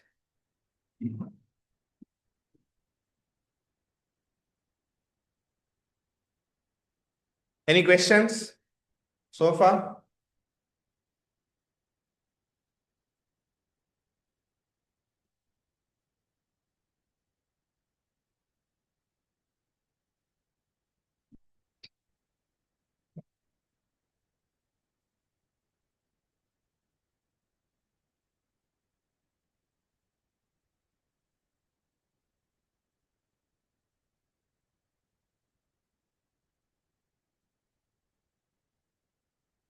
Okay. You have to skip question number 6 and 7 because that is coming under organelles. We will come back to that when we do organelles. Go to question number 8. Now, based on what I have told you, you can find the correct answer. What do you think it is?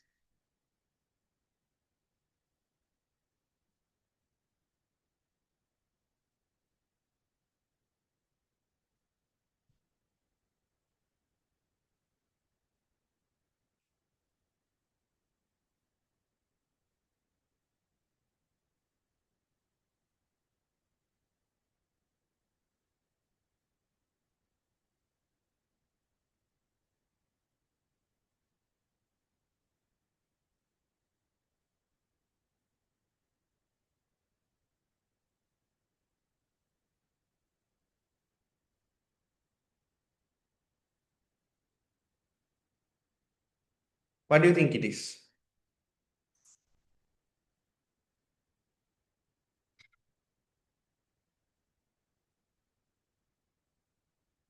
Online students, which one do you think is the answer for question number 8? Based on what I explained, you should be able to get the answer.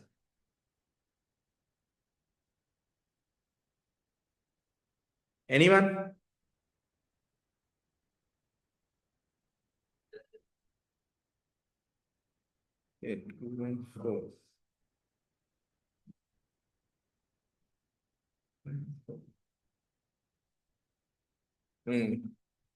All right. I will explain. Nobody got the correct answer so far.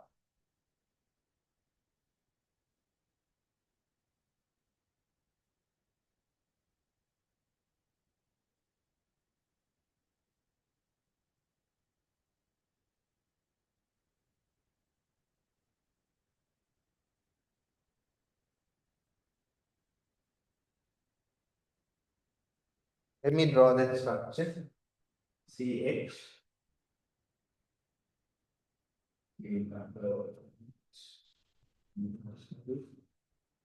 Down we have CH. H.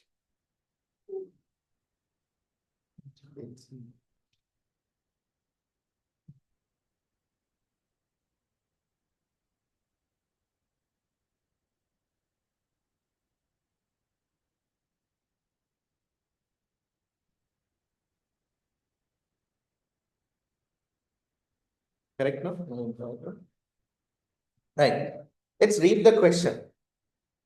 The diagram shows the structure of two amino acids. These amino acids will form part of a protein that has a tertiary structure. So what are they being involved in forming? Which level of protein? Tertiary structure. Keep that in mind.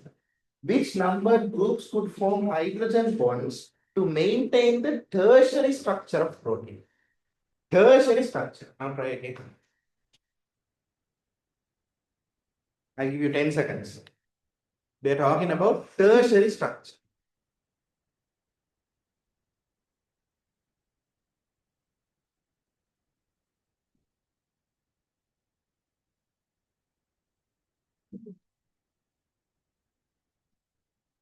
Okay, nobody. Very good.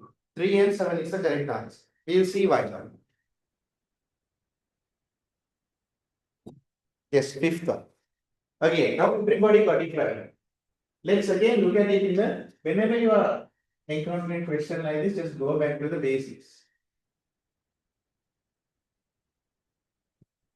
Okay, hydrogen group, carboxyl group, NH2. This is known as the backbone. This is known as the side chain on the alpha. Again, asymmetrical carbon, carboxyl group, hydrogen, ammonia. This is known as what? Backbone. This is known as the side chain, also known as R. Also known as R. Which one is involved in forming tertiary structure? R. Right? So this oxygen and this hydrogen can be involved in forming the hydrogen bonds to maintain the tertiary structure. Which hydrogen bonds are involved in forming the secondary structure? Then you can say the one in the backbone. Which one is involved in forming the peptide bond? Then we can say, okay, right. Now do you understand the reason? All right.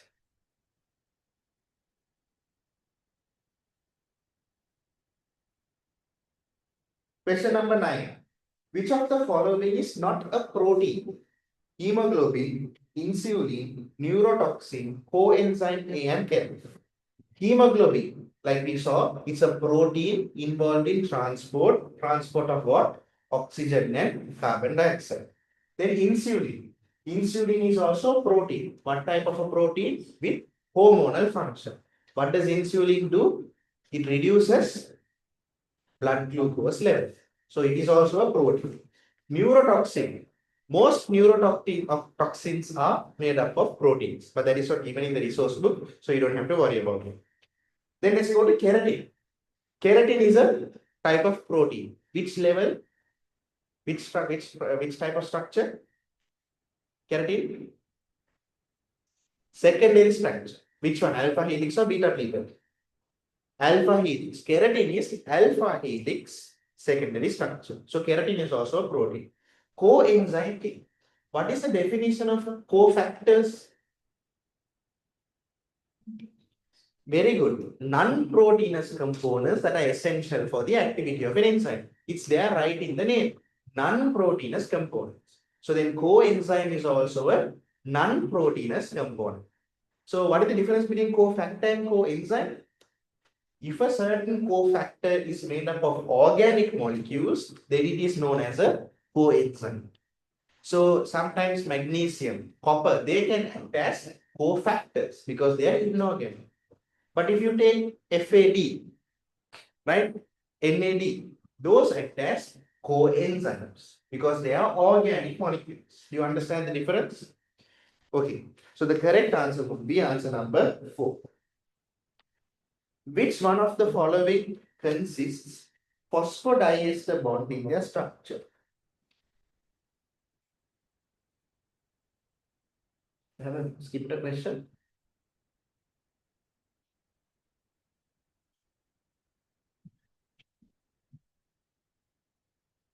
Oh, okay. Right, I will give you a few seconds. You all can try it and then we'll discuss.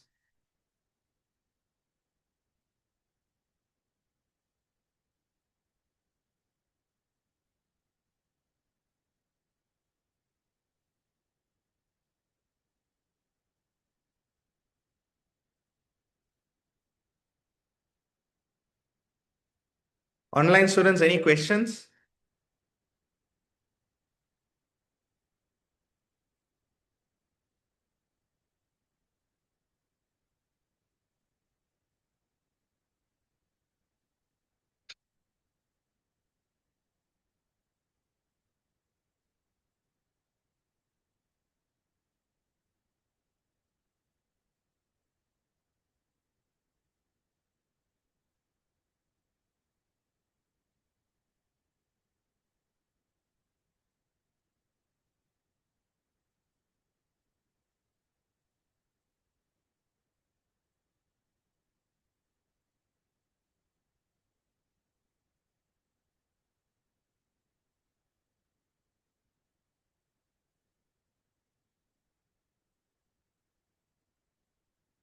Okay, then we'll continue.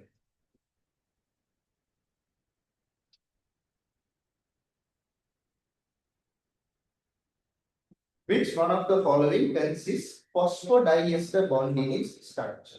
Now, what does that mean? What is a phosphodiester bond? Where do you find phosphodiester bonds?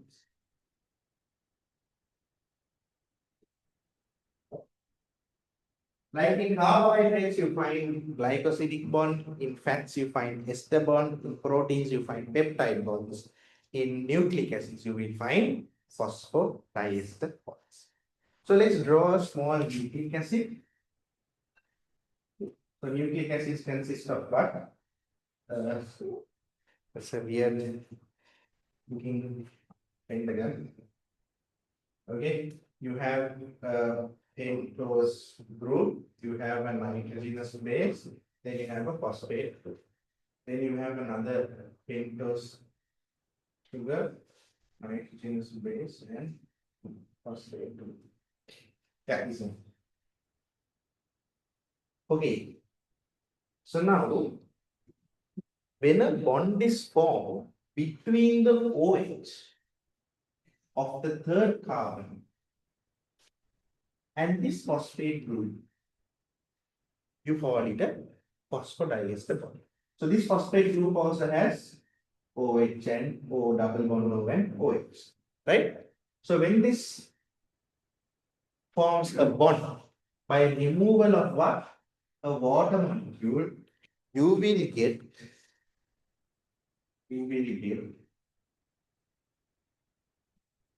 a new bond known as the phosphodiester bond.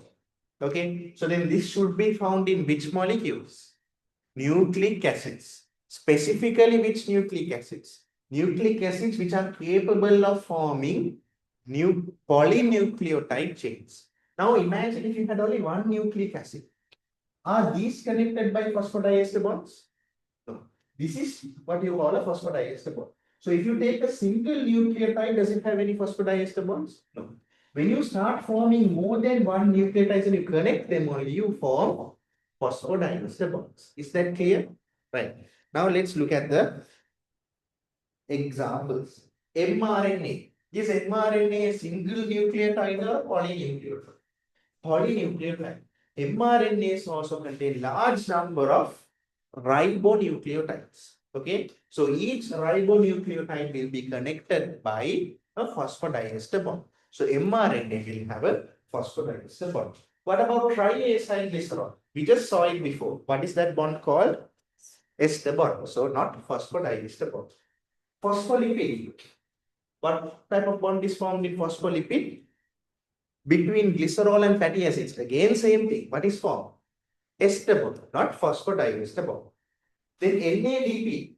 NADP is a type of a nucleotide without a phosphodiester bond. Again, they won't ask that in the actual A-level exam because we never learn about the structure of NADP. This is a model paper now, so to make it more difficult, they will just put it.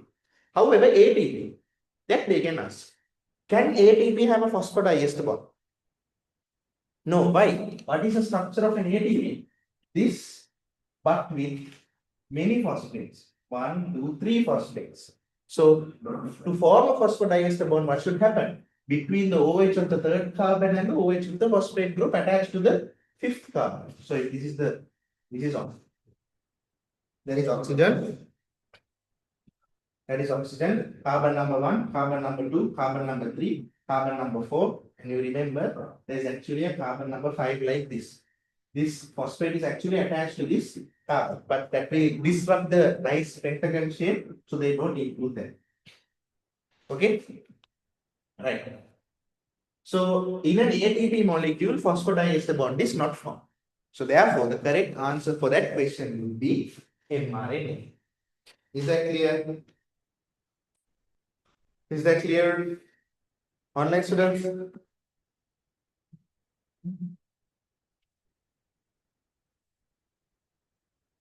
Is that understood? Yes, okay. Right.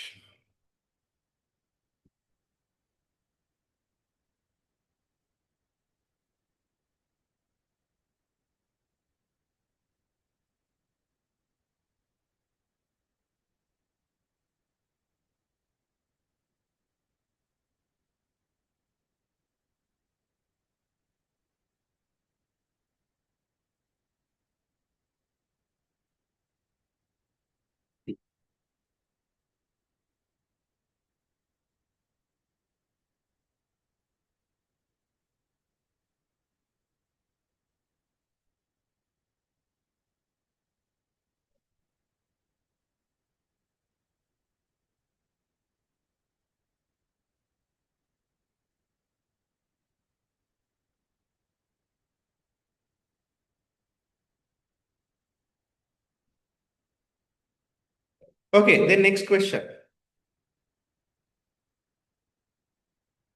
Some nucleotides.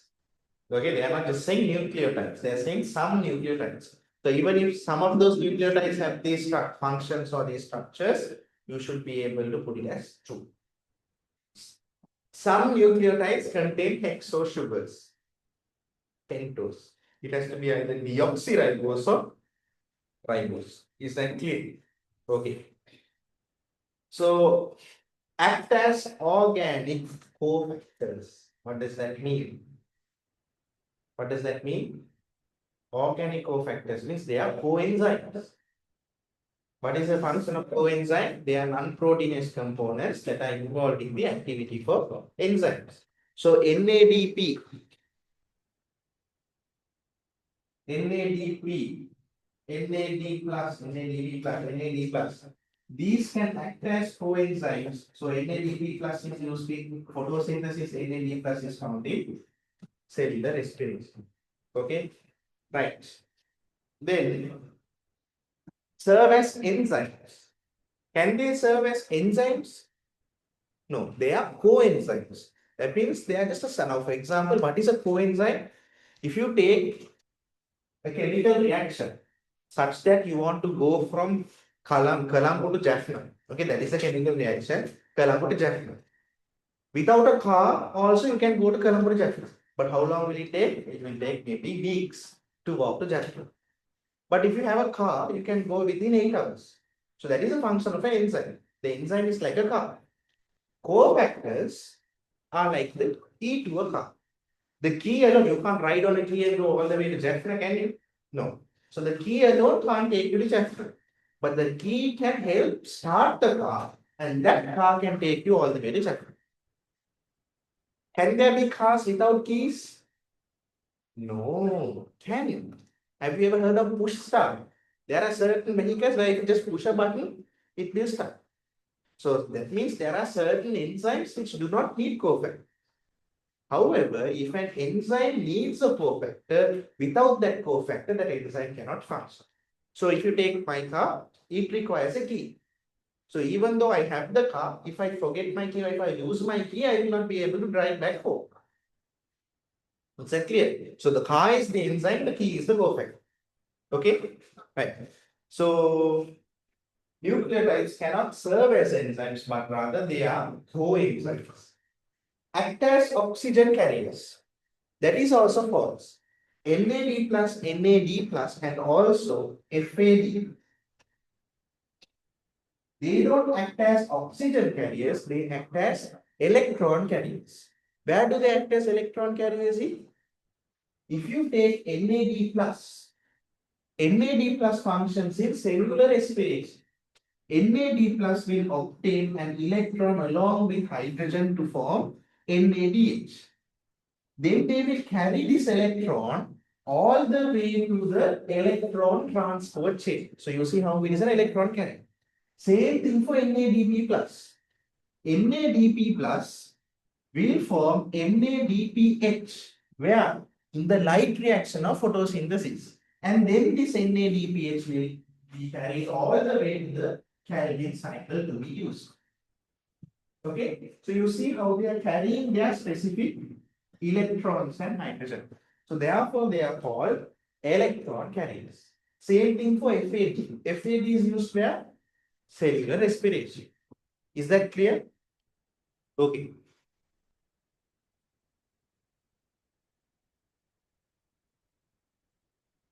Serve as food reserves. No. The only thing that can serve as food reserve is carbohydrates, fats, and proteins. In that diagram, the last part of cellular respiration, we see how carbohydrates enter the cellular respiration, how proteins enter cellular respiration, and how fats enter cellular respiration. Nowhere has it mentioned how nucleic acids enter cellular respiration. Okay, so nucleotides cannot serve as food reserves. Okay, so whenever you're eating a meal, you always check how much protein is there, how much carbohydrates are there, how much fats are there. We never ask how much DNA is there. We don't. Right. Then next question. Which of the following is found in both DNA and RNA? Is it RNA? No. tRNA. Which of these following are found in both DNA and tRNA? Right. Double helical structure.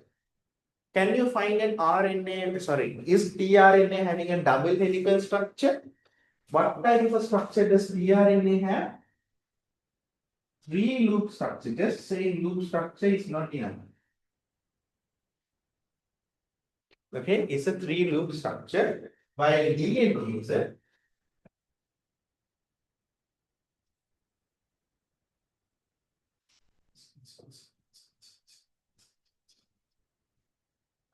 is a double helical structure. Right. Ribose. Is ribose found in DNA? Is ribose found in tRNA? Yes. DNA is known as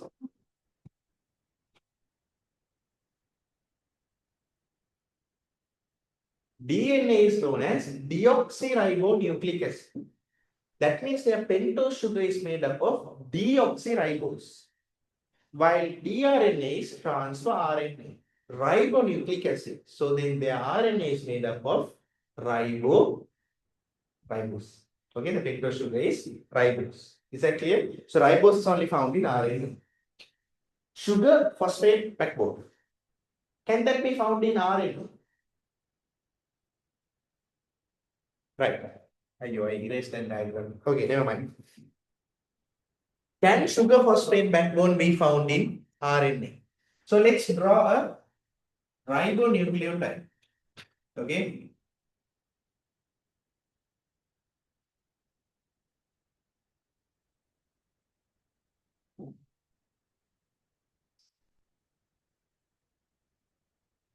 So in RNA, phosphodiester bond is formed like this. Phosphodiester bond is formed like this. This part, you see sugar phosphate. This is known as the sugar phosphate backbone. Okay. And then what is this? Nitrogenous base. So sugar phosphate backbone is found in both DNA and RNA. So any nucleotide, if it is forming this phosphodiester bond, you can see sugar phosphate, sugar phosphate, sugar phosphate, sugar phosphate. So it is sugar phosphate backbone. Okay. However, that sugar phosphate backbone will arrange. That sugar phosphate backbone will arrange in a helical manner only in DNA. That is the only difference. So now, even for DNA, it's the same thing, except that the sugar will be deoxyribose. Then again, sugar phosphate, sugar phosphate, sugar phosphate. And then that will arrange in this manner. So the sugar phosphate backbone is found in both tRNA and DNA. So C is true. So if the question, instead of having 1, 2, 3, 4, 5, has A, B, C, D, E, what does that mean? There can be multiple correct answers. So again, A, B, D means 1, A, C, D means 2, A, B means 3, C, D means 4, any other combination means 5. So C is correct. So you put a tick on that. I mean, don't mark anything on that paper. I'm just telling you, if you're, okay, never mind. If you're doing it in an exam, just put a tick. Then D, complementary base pairs. Are there complementary base pairs in tRNA? Yes. Are there complementary base pairs in mRNA? Where? No. If it is a linear mono, what does it mean by complementary base pairs? That means this nitrogenous base, let's say if it is adenine, it will bind with a thymine by how many hydrogen bonds? 2 hydrogen. If it is a guanine, it will bind this cytosine with 3 hydrogen bonds. That is complementary base pair. If an RNA molecule has only one strand and is like this, here you will have the nitrogenous bases. But who will this nitrogenous bases pair with? Nobody. So complementary base pairs cannot be formed if the molecule is arranged in this manner. However, pay attention to this tRNA molecule. This tRNA molecule is see one single, that same polynucleotide is forming this three loop structure. So over here, if you have adenine and over, so can you find adenine? Sorry, can you find what is the complementary base pair of adenine? Thymine, but in RNA, uracil. So if you find adenine here and if you find uracil here, they will form this bond. So if you find, let's say, cytosine here and guanine here, they will form this bond. Now, the reason tRNA forms this type of a three-loop structure is due to this base pairing that occurs in these areas. Is that clear? But pay close attention. It is still one single polynucleotide chain. See, this same chain. Same chain. It's just still one chain. But for DNA, you have how many chains? Two chains. Two chains. Have you heard of that rapper? No, never mind. Wrong group to ask that question from. Okay? So, complementary base pairs and sugar phosphate backbone both can be found in tRNA and DNA. With thymine, can thymine be found in DNA? Yes. Can it be found in RNA? No. In DNA, what do you find? Adenine thymine with 2 hydrogen bonds, cytosine guanine with 3 hydrogen bonds. In RNA, adenine uracil with 2 hydrogen bonds, cytosine guanine with 3 hydrogen bonds. Is that clear? Okay.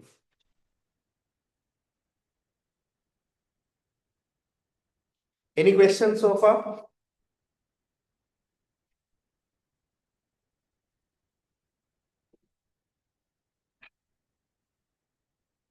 Any questions so far?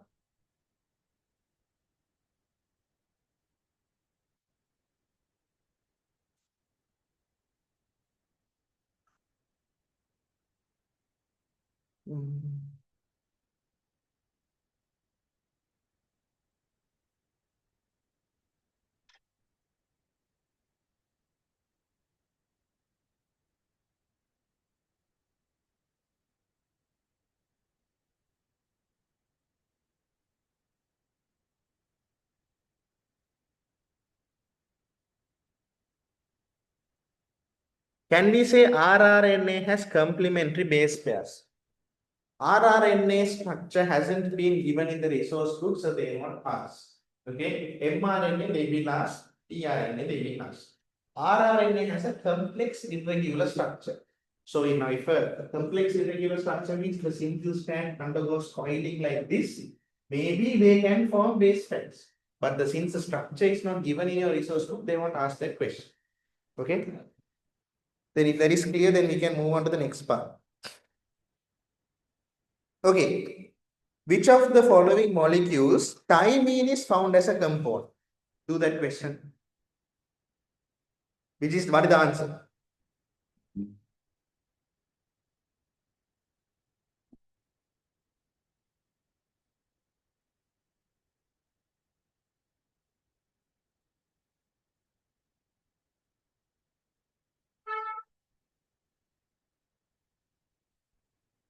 Okay. What is the answer? First, correct. So what does that mean? They are asking thymine. Thymine is found in DNA. Yes. RNA, does RNA have thymine? No. What about tRNA? No, it has uracil. What about ATP? It's called adenosine triphosphate. So what nitrogenous base should be there? Adenosine triphosphate. So what nitrogenous base should be there? Adenine. Adenine. Then what is the pentose sugar group found in ATP? Ribose. Okay, and how many phosphate groups? 3 phosphate groups. So the structure of ADP will be this. Do that also. So you have an adenine, ribose, and 3 phosphate groups. Okay. That's a very simple question. The next one would be, okay, this one with the information that we have learned so far, you should be able to do. Try it.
Okay, what did you all get?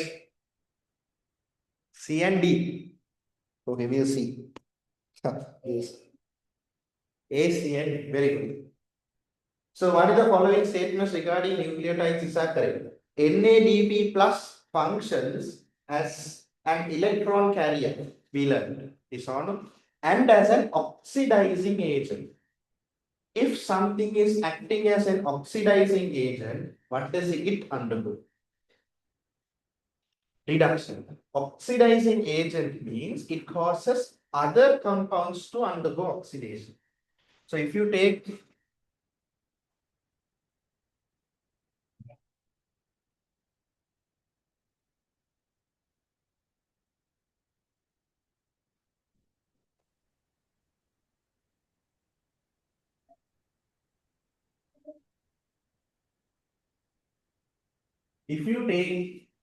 NADP plus as an oxidizing agent. So let's say there is a compound A. Okay. If it is acting as an oxidizing agent, it will cause NADP plus will cause A to undergo oxidation. Oxidation is losing electrons. So A would become A plus and plus electron. Okay. Then if this compound is undergoing oxidation, NADP plus will undergo reduction. So NADP plus electron plus nitrogen will give you NADPH. Is that clear? Okay. FAD functions as an electron carrier and a reducing agent. FAD functions as an electron carrier. Is that true? Yes. Can it act as a reducing agent?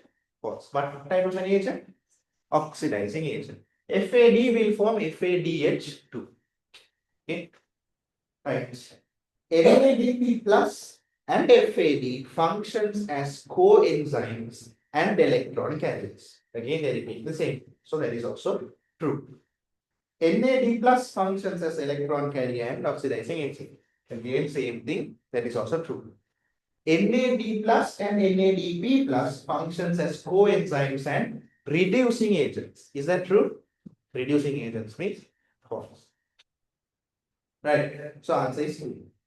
Now try question number 15 and 16. You can take 1 minute to try question number 15 and 16.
If anybody has found an answer, please let me know.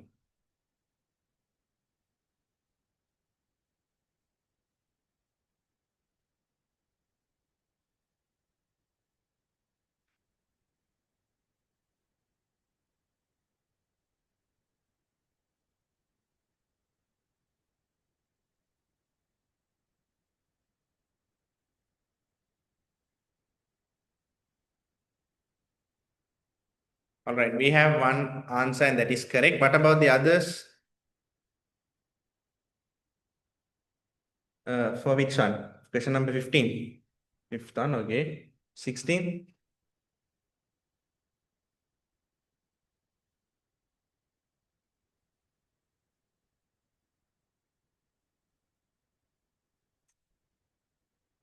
15 first one, okay. Okay, we will discuss. Right.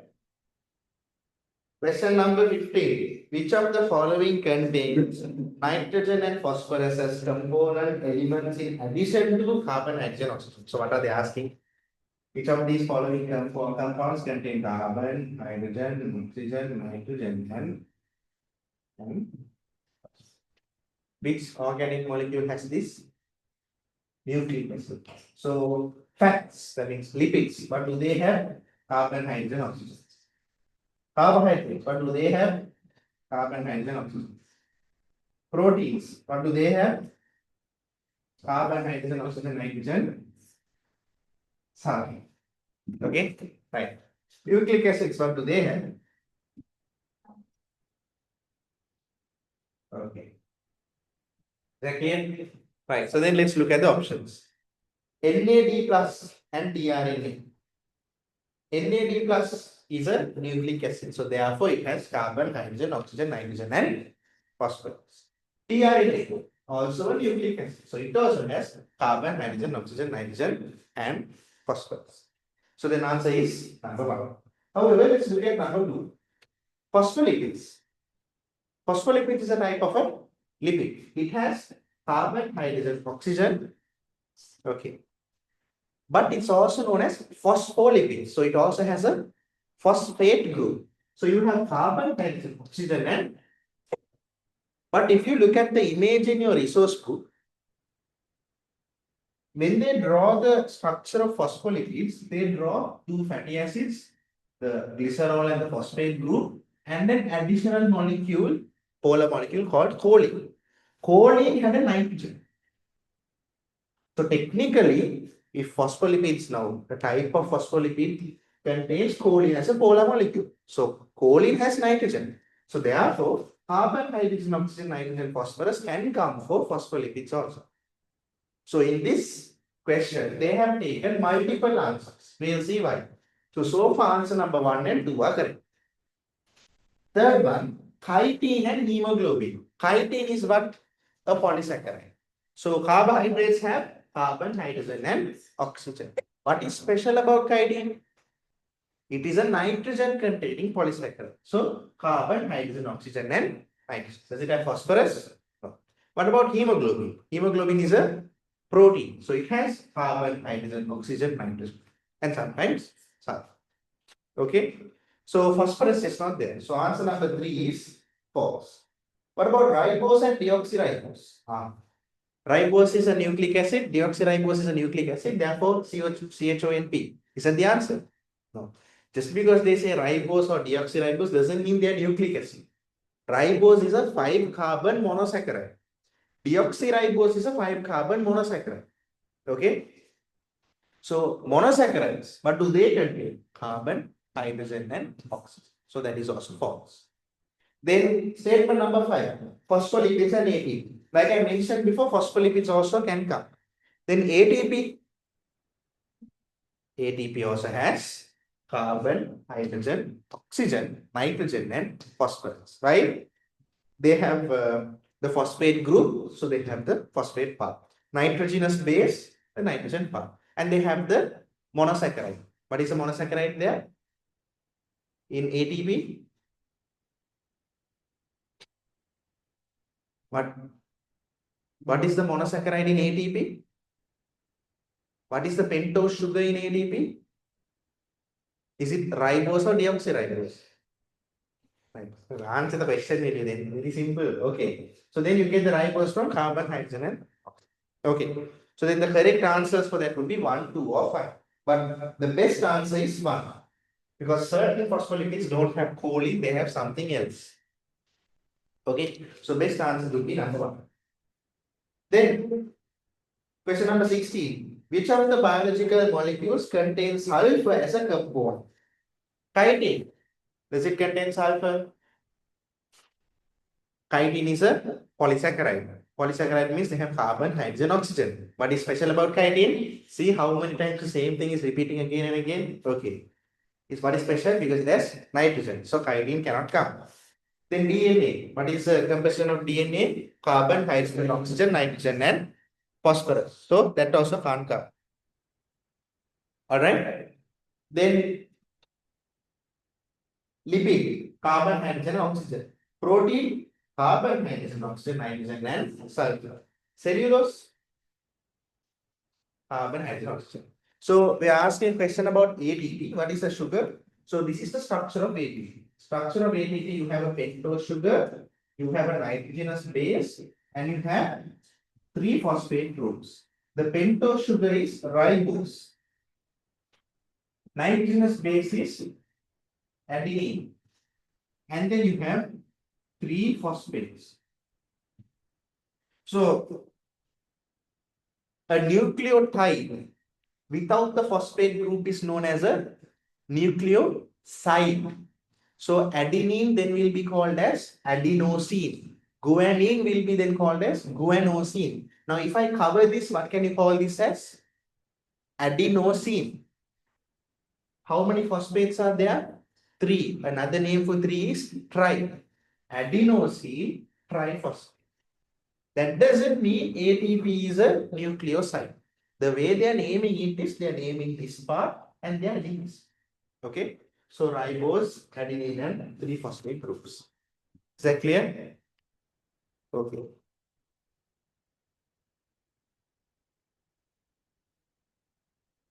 Then that concludes our MCQs. 16 MCQs. So now see any type of water MCQ, any type of organic compound MCQ, are you able to answer? Even the hardest questions you are able to answer. This is exactly what needs to be done all the way until your A-level exam.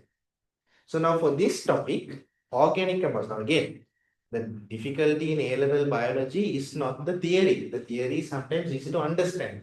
It's the sheer content. So now you understood it. So now any question under organic compounds, you are able to do it, including water. But if you take, let's say, 3 to 6 months later, again, electron carrier, I've heard that word somewhere. I can't go back to that. So that is why as soon as we are finished today, what should you do at home? The class will most likely finish at around 6:30 to 7. Within that time, no, as soon as you go home, maybe it will be 8 o'clock. Have dinner, at least do the first half. And then tomorrow do the second half. But do it. If you don't, just a waste, now you understood. Now you feel like you can do any questions relevant to that topic. Don't make this go away. Okay. So keep practicing. And once we start the classes from next week, I will make a schedule and send. At those days, you need to study these topics.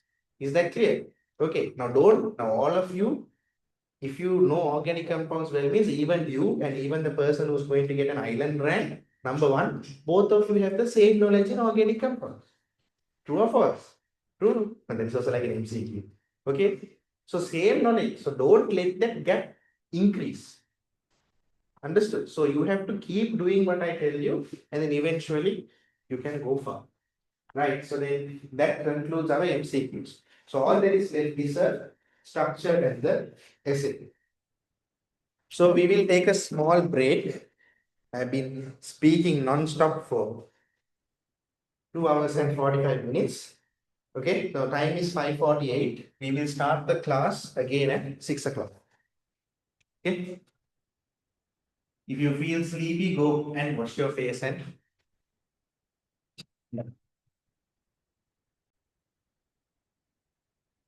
right. Name two monosaccharides that form a non-reducing disaccharide. Tell me the answer.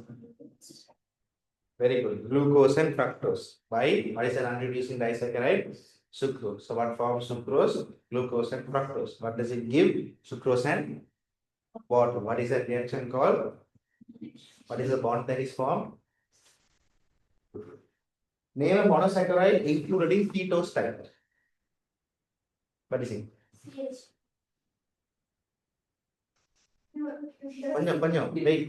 Wait. Listen to the question, okay? You listen to the question. As soon as the question is going into your brain, don't spit it out. Listen to the question. Think. What is the question? What did he ask? This is what he asked, and you answer. What is the question? Name a monosaccharide included in ketose type. What did you tell me? General formula of monosaccharide. Okay, never mind. Continue with it. Monosaccharide in the ketose type. Fructose. What is the other type called? Example, glucose, galactose, glucose. Indicate the function performed by the polymeric molecule of fructose. What is the polymeric molecule of fructose? We haven't discussed that. This is the first time we are saying this question. What does fructose form? Fructose polymer forms something known as inulin. Okay? Inulin. Where do you find inulin? Dahlia tubers. Dahlia tubers. It is acting as an energy source for this dahlia plant. Okay. Inulyl fructose is the monomer. Inulin is the polysaccharide, but we form dahlia tubers. Right. State the storage sugars. Tell me. When you come across a question like this, how will you approach it? What are they asking? Are they asking only one thing? They are asking two things. So that means you need to have two sets of information to find the answer. Yes, state the storage sugars. First thing you should understand is they are not asking storage compounds. They are asking storage sugars. What are the compounds that can be considered as sugars? Monosaccharide and disaccharide. Can polysaccharide be considered as sugars? No. So out of monosaccharide and disaccharide, which of these two have storage sugars? Disaccharide. Monosaccharide cannot be functioning as storage sugar because there's only one monosaccharide. What can it give? It can't break itself down. So if it's a disaccharide, then it can break itself down into two monosaccharides. So what is the storage sugar you find in disaccharides? What are the examples of disaccharides? Lactose, maltose, sucrose. Sucrose is found where? Sugar cane. Lactose is found where? Milk. So storage sugars would be lactose and sucrose.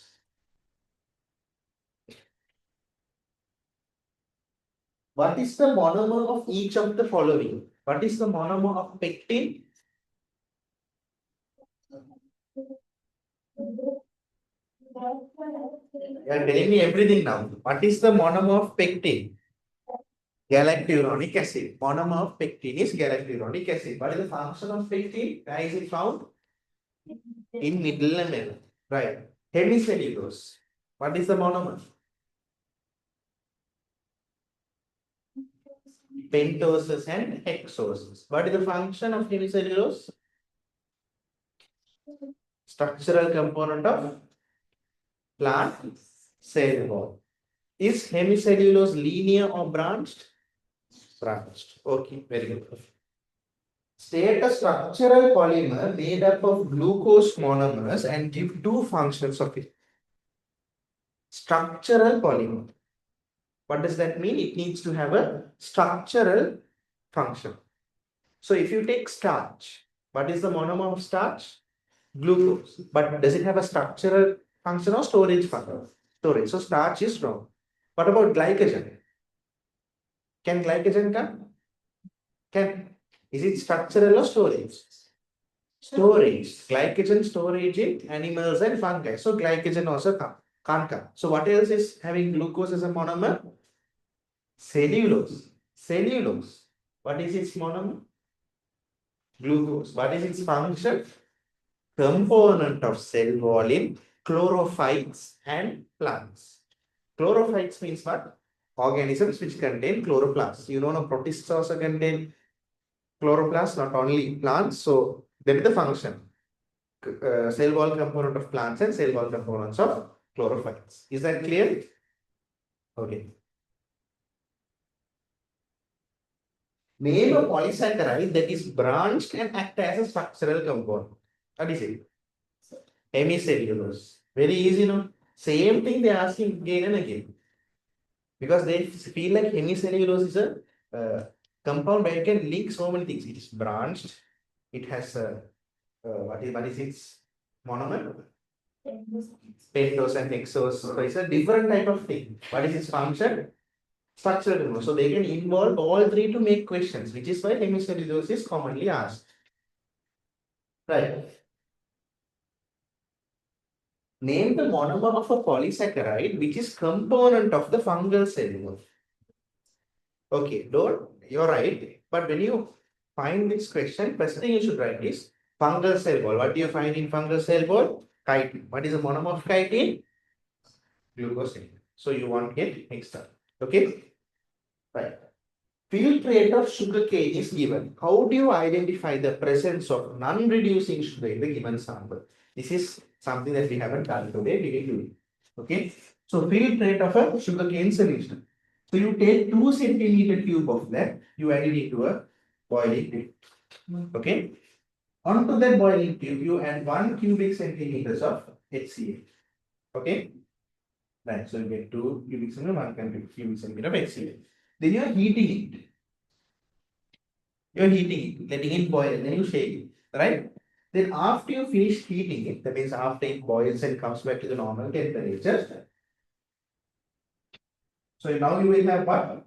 2 cubic centimeters of that filtrate, and you will also have 1 cubic centimeter of HCl. But this filtrate may have been neutral. No, but since you are adding HCl, now this filtrate will be acid. So you need to bring it back to the normal level. So after you are done with the HCl, so now we use HCl for a reason. We will come back to that in a bit. But since you are done with the HCl, now we are adding what? Sodium bicarbonate. How many? Again, 1 cubic centimeter. Again, now what happens? We are neutralizing that HCl. Now, to that we are adding Benedict solution. So when you add Benedict solution to that, what type of a color change will you expect? Brick red precipitate. Right. Now tell me, where's the question?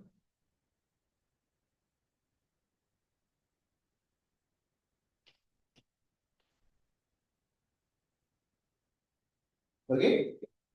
Now tell me,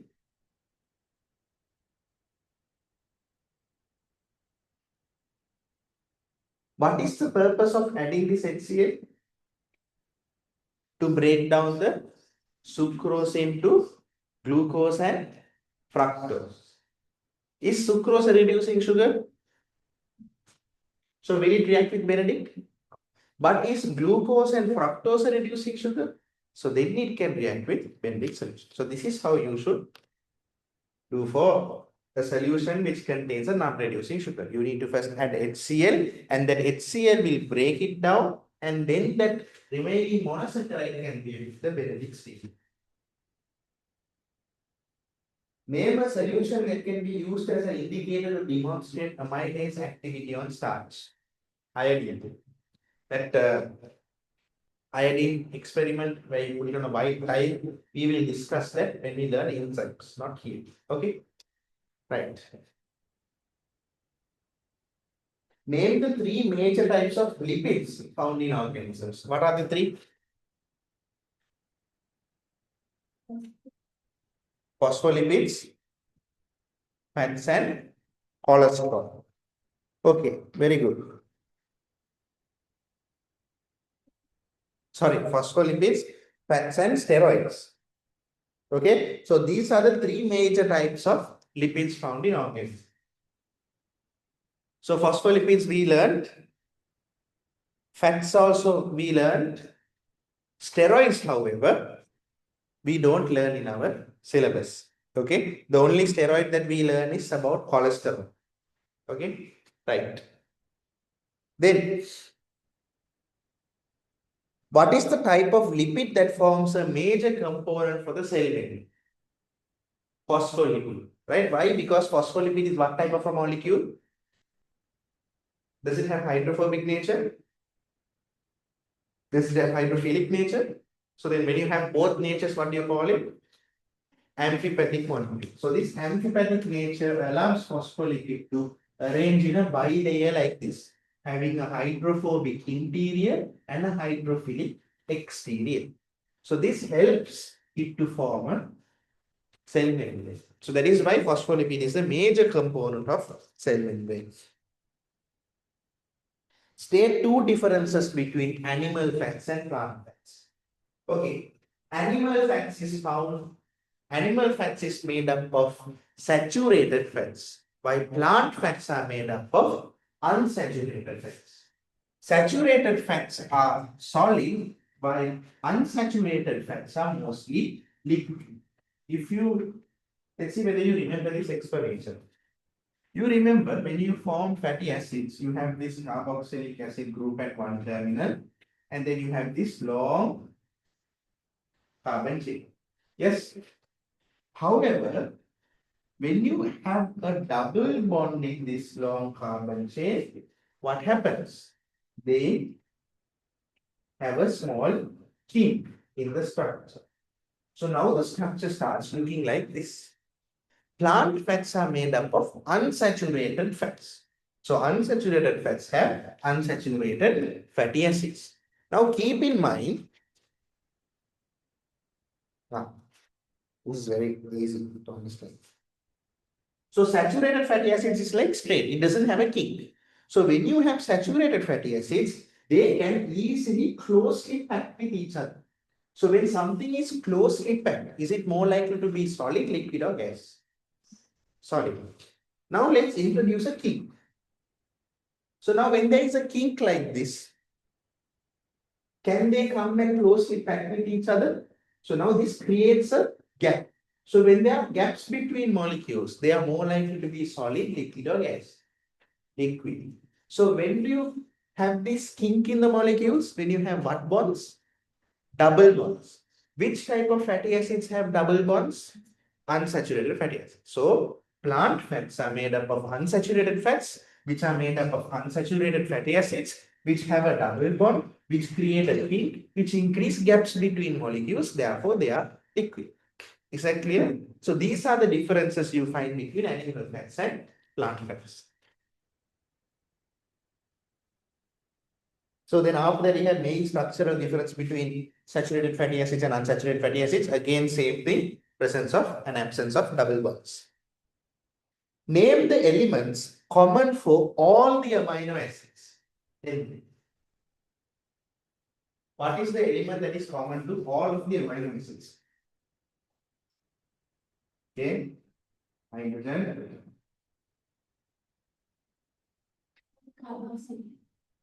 Element. A day. How many times? You can answer. Carbon, okay. Oxygen. Hydrogen. Then sulfur. Why one sulfur carbon? Nucleosides. Okay, if you take an amino acid, what is its structure? It has a central asymmetrical carbon. Okay, it has a carboxylic group one side, amino group the other side, a hydrogen down in an R group up. Since all of these groups are different from each other, we call it an asymmetrical carbon. Right? Now, do you see a sulfur anywhere here? Do you see a sulfur here? Here? Here? Here? Here? Why are you saying no? It's an R group, variable group. So sometimes it may contain a sulfur. Cysteine is a type of an amino acid which contains sulfur. Okay. But if they say, what are the elements that are found in all of the amino acid? What is the simplest amino acid? Glycine. In glycine, this R is replaced by what? Hydrogen. So now, this element should be found in all of these amino acids. So carbon is there, hydrogen is there, oxygen is there, nitrogen is there. Sulfur? No, sulfur cannot be found in glycine. Sulfur is only found in some of the amino acids. Okay? Is that clear? Right.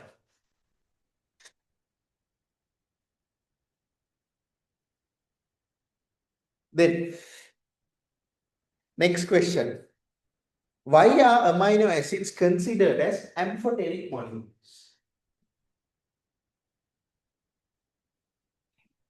That is antipathic molecule. Don't confuse the two. Very good. Amino acids contain one or more carboxylic acid groups or one or more amino groups. Why do they say one or more? Because R groups can contain these carboxylic acid groups. Okay. So since they have both carboxylic acid group, which is an acid, amino group, which is a base. So since both types of acid and base are found in the same molecule, it is known as amphoteric molecule. Okay. Right. Then name a protein with alpha helical structure, which is a component of intermediate filaments of cell junction. That other part is unnecessary. Alpha helical structure in our syllabus, we learn only one protein. What is that? Keratin. Intermediate filaments also contain keratin. That is just additional information. With the first part itself, you should be able to answer. Okay. Name a protein that has a defensive role in man. Immunoglobulin. Now do you see, slowly with these questions, we cover the entire syllabus. Okay? Right. So immunoglobulin plays a defensive role in man. Again, the mechanism of how they function, we will learn in immunity. So we don't need that now. For now, we just stick to what is relevant and move on. Name two structural proteins and give one function for each. What are the structural proteins we know?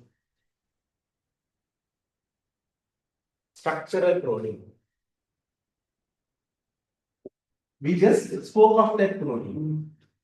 Just now. Previous question. It's found in your hair. Keratin, right? Structural protein. One example is keratin, and the other one is collagen. Very good. Keratin is found in your hair, skin, nails, and what is their function? To prevent desiccation. Desiccation means water loss. So what happens is keratin will act like a protective layer in your skin, preventing water from inside to come outside. That is what it means by desiccation. Collagen, where is collagen found? Collagen is found in your connective tissue. It provides elasticity and strength to your connective tissue. So again, that is also a type of structural component. So structural proteins we learned are collagen and keratin. Good. State the function of each of the following proteins. Serum albumin, what was it? Transport buffer. Fatty acids. Ovalbumin, storage protein in egg. What was the other storage protein? Casein. Where do you find that? Milk. Okay, right. Very good. What is the structural difference between a nucleotide and nucleoside? Hey, we just discussed with you.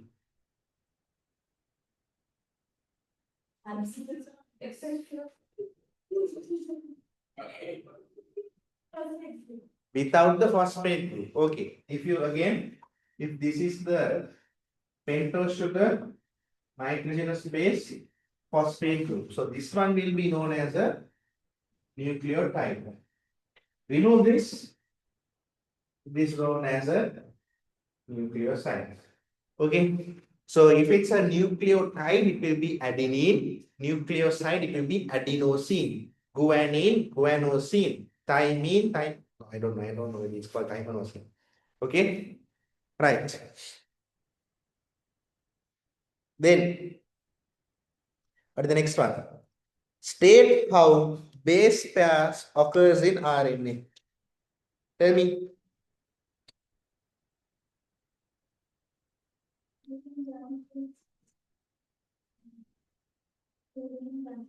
Very good. That is very good. That's exactly how you should start. Okay. If you're talking about base pair, whether it's in DNA or RNA, always start with the base pair rule.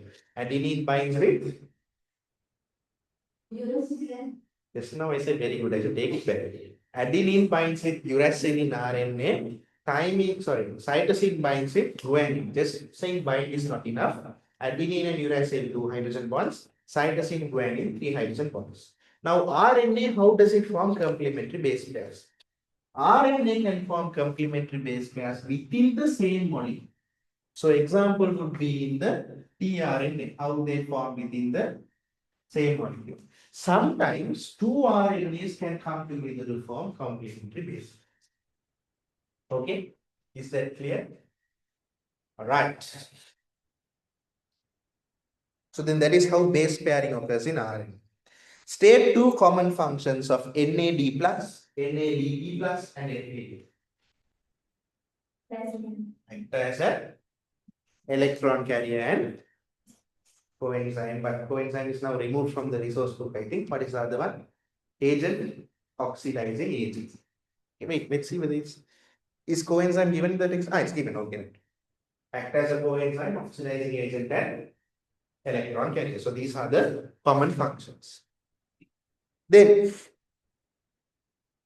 describe the components of nucleotides and explain how nucleotides form the backbone of DNA. Describe the structure of DNA molecule according to Watson and Crick. So that is the essay question. Now I will not be giving you the essay marking scheme. Okay? Why is that? You need to write these essays on your own, and then I will set the marks. But for now, I will explain how this happens. So what is the first question? Describe the components of nucleotides and explain how nucleotides form the backbone of DNA. Right. So then you have to start with the elemental composition. So now if I am writing an essay, if they ask me to write on nucleotide, what should I first write? So nucleotide is the building block of polynucleotides, nucleic acids. Then I will write the elemental composition is carbon, hydrogen, oxygen, nitrogen, and phosphorus. A nucleotide then, okay, then how will I start? Right, so now I gave an introduction, then I need to talk about the structure of the nucleotide. So nucleotide has a phosphate group, it has a pentose sugar, and it has a nitrogenous base. So nitrogenous base, there are how many types of nitrogenous base? How many types of nitrogenous base are there? Relevant to DNA? Two. What are the two? Very good. That's the one. Purine and pyrimidine. So you say nitrogenous bases. There are two types of nitrogenous bases, purine and pyrimidine. So even though we draw the nitrogenous base like this, whenever we draw nucleotides, it is actually a nitrogen ring. Okay. So it consists of ring. Yeah, just draw ring like a circle. Okay. These nitrogenous bases, we have two types, purines and pyrimidines. Purines are larger in size with two rings. So please remember, purine, two ring. Okay. Then pyrimidines are smaller in size with one ring. So purine are adenine and guanine. So pyrimidine are cytosine and thymine. So Y, Y and Y. I and I. Easy to remember. Right? So two types of nitrogenous bases are there, purine and pyrimidine. Purines you have adenine and guanine. Pyrimidine you have cytosine and thymine. Always a purine will bind with a specific pyrimidine base. So adenine will bind with thymine with how many hydrogen bonds? 2 hydrogen bonds. Cytosine will bind with guanine with how many hydrogen bonds? 3 hydrogen bonds. So everything relevant to nitrogenous base is done. No, one more. DNA has adenine, thymine, cytosine, and guanine. RNA has adenine, uracil, cytosine, and guanine. Okay, so I think everything is mentioned regarding nitrogenous base. Then go to the next topic, pentose sugar. What do we know about pentose sugar? Pentose sugar is the 5-carbon molecule which is found as deoxyribose in DNA and ribose in RNA. In DNA, it's called deoxyribose because in deoxyribose, one oxygen atom is less than ribose. That is why it says ribose deoxyribose. Now, if let's say ribose had X number of oxygen atoms, then deoxyribose will have X minus 1. Okay, right. So then pentose ribose, okay. And then this nitrogenous base is attached to the pentose sugar group and pentose is attached to a phosphate group. In DNA, you have one phosphate group. A nucleotide without the phosphate group is known as a nucleoside. So now everything relevant to the components of a nucleotide is done. Now we are going to explain how nucleotides form the backbone of the DNA. So what do we say in that? What should we talk about? The phosphodiester bond. So then we should talk how millions of nucleotides come together to form this polynucleotide chains. How do they form these polynucleotide chains? Each nucleotide is attached to the other nucleotide. Here you have the oxygen, carbon number 1, 2, 3, 4, and 5. Okay. So the third carbon, the OH group of the third carbon with the OH group of the phosphate attached to the fifth carbon will form a bond known as phosphodiester bond. There is a removal of a water molecule in there. Okay. Right. Since there is a removal of a water molecule, okay, once there is a removal of a water molecule, then millions of these nucleotides come together to form this polynucleotide chain. So they run from a 5' end to a 3' end. Why do you call it 5' end? Over here, the highest carbon, the carbon that is at the superiormost position is the fifth carbon. Over here, the carbon that is found at the lowest position is the third carbon. So you can think of it that way. So 5' end and 3' end. Okay, right. Then we talked about how the nucleotides form a polynucleotide chain, right? Then we are going to the next topic, how DNA is formed.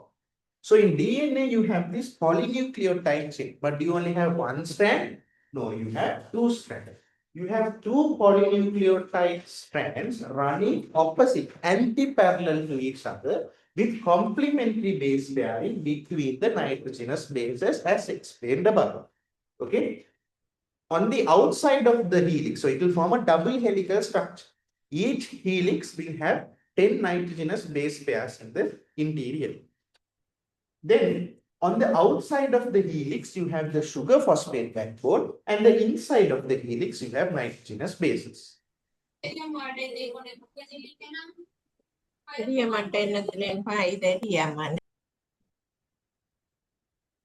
Okay, right.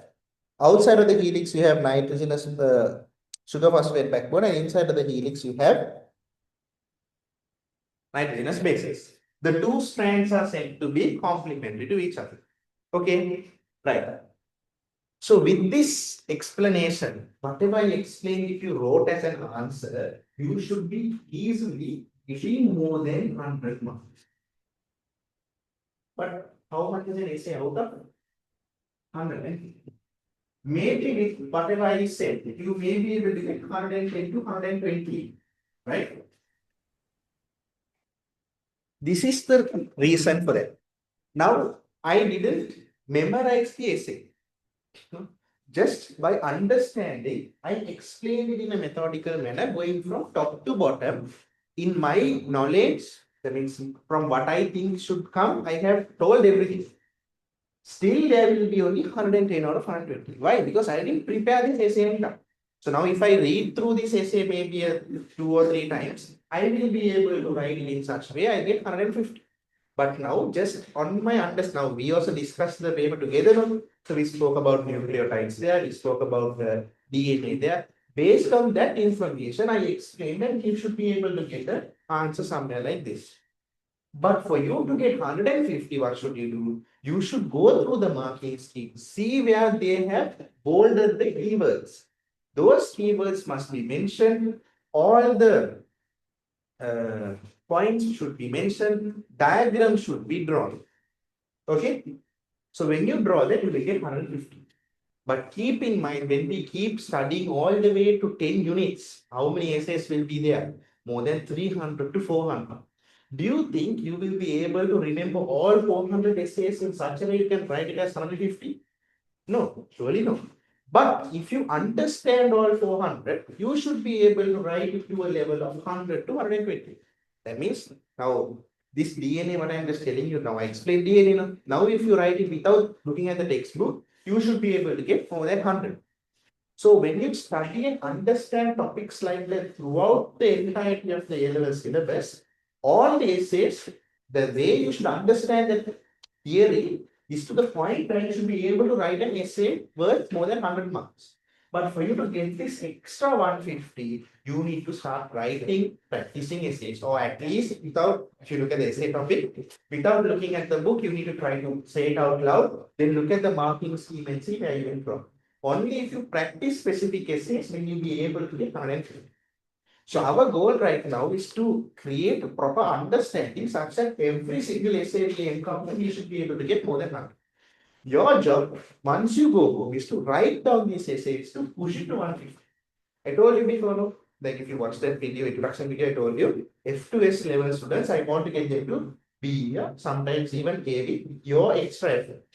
So by listening and paying attention to this session, you should be able to write to this extent. Okay, but you should go home and write it, do the reviews properly to come to this level. Here, so keep in mind if you get a C or a B in biology, if you want to go to medicine, whether you get a C or B for biology, it doesn't matter, it's equal to an F1B.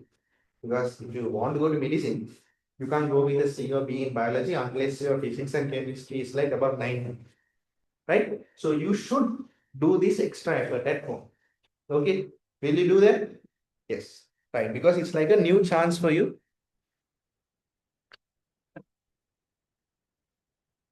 This is like a new chance for you to try again. You only have 12 months. Okay, like I told you before, you only have 12 months, 4 months for each subject. When you put it that way, it's very small. No? So don't worry about biology, you just do as I say. At least from now on, you should be able to get an A. Is that clear? Right. So then I will be sending the marking scheme as a PDF. You need to go through it and study. Now, I am going to tell you exactly how to write answers in a paper. Right?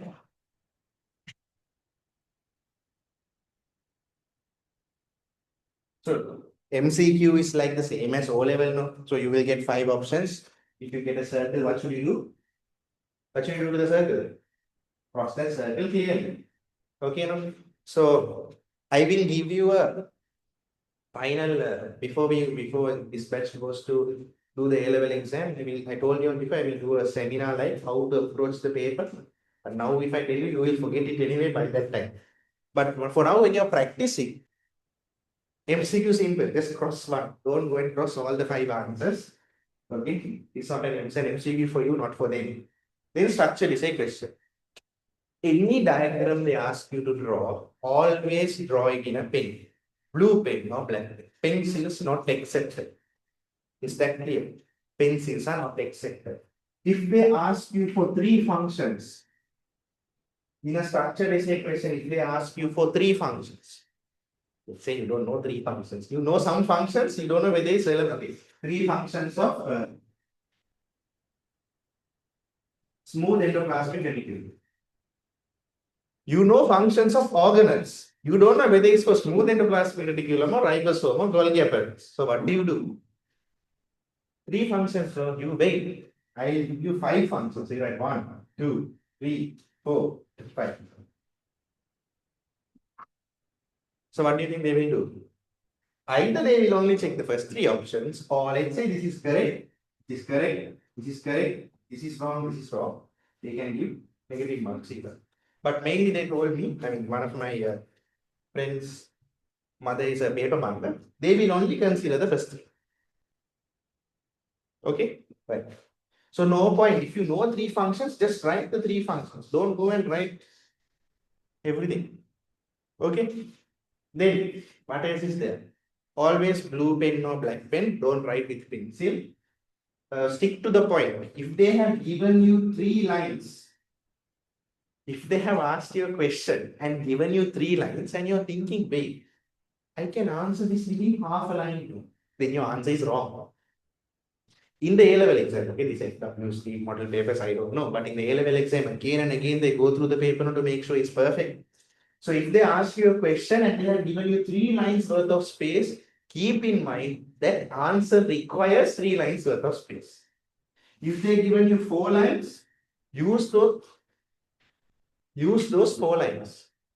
Now, just because they ask you to use those 4 lines, you don't go start writing like the function. Don't start writing like that. Okay, this is not a handwriting class.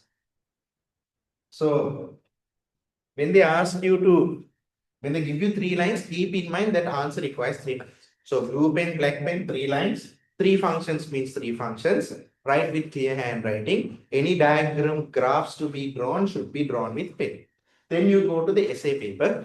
If the essay paper they ask you, let's say, describe the structure and function of carbohydrates, don't start writing monosaccharides, underline. Then point number 1, point number 2, point number 3. I told you they will subtract 10%. That is 15 marks will be cut. When they ask you to compare differences between prokaryotes and eukaryotes, in the resource book, they have given you one nice table. You don't go and start drawing this table saying prokaryotes, eukaryotes, again, will not be accepted. So if they ask you to give differences, you know it's easy to make a table, but say DNA has this, RNA doesn't have this. DNA doesn't have this, RNA has this. Write it in paragraph form. Even if you really want to write it in points, okay? Let's say, then the next slide, just go to the next slide. Don't go and put a dot, don't put a number or Roman numeral, nothing. If you want to write it as a point form, write it as a point form, but don't put points. If you put points, you will get negative marks. Is that clear? Again, even in the essay paper, if they ask you to draw a diagram, so now if the describe structure and function of DNA, what was the diagram and structure of a DNA? No? So don't go and draw that with a pencil. Again, draw that with a pen. And if you always draw a diagram, you should always label it. Diagram with no label is 0 marks, by the way. Diagram partially labeled is 3, so they change it. But if there is no label, no matter if you drew like Picasso, they won't give you marks. Is that clear? Okay, so these are the things that need to be mentioned as we are going on. If there's anything additional, I will tell you. So now, the extra things that you need to learn that has not been discussed today. I mean, everything has been discussed, but specifically we didn't learn about this. So in your past papers, all the way from 2000, I checked, mainly they have asked to describe the structure and formation of DNA. Second, they have asked proteins. So describe the structure and function of proteins can be an essay topic. Okay? Describe the structure and function of proteins. So they can ask that. The other one would be same for carbohydrates, same for lipids. Again, we learned everything relevant to carbohydrates, proteins, and lipids. We just haven't formed it into an essay. So this is your job. Okay, you need to be able to form this into an essay. And nucleic acid is anyway given in the tute. So total of 4 essays. This, nucleic acid, then sorry, this, and water. Okay. However, keep in mind that is extra. First, you need to go through the MCQs and structures we did today. Once you're done with that, then you start this. Is that clear? Okay. Online students, any questions?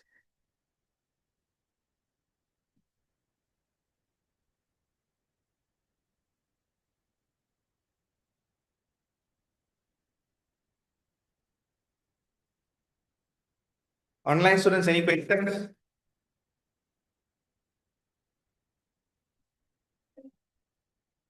Yes. No, in phospholipids, you can see that they have mentioned no need to memorize the chemical structure. So you don't need to draw them. Okay. So that is it for today's class. We finished it a bit earlier than expected. That is okay. The details. So from Mondays, it will be kept 3 to 7 p.m. or 3 to 6:30 p.m. depending on the content. Do the homework and then maintain a review table at the back. So I will tell you all when to study. You need to study them.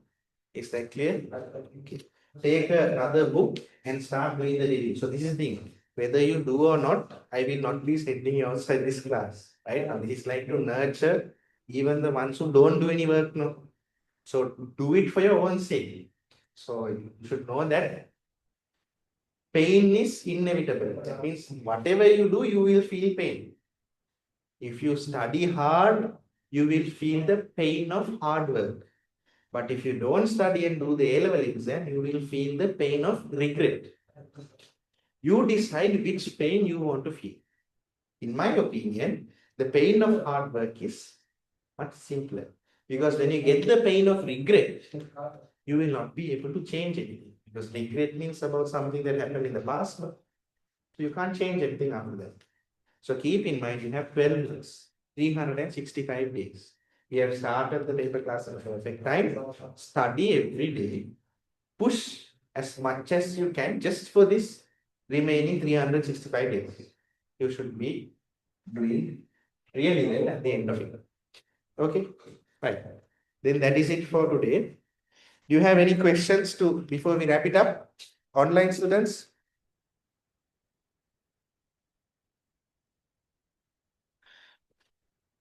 Any questions? All right. So the details regarding how to join the class, you can, the poster is there, or you can contact this number also. Wait.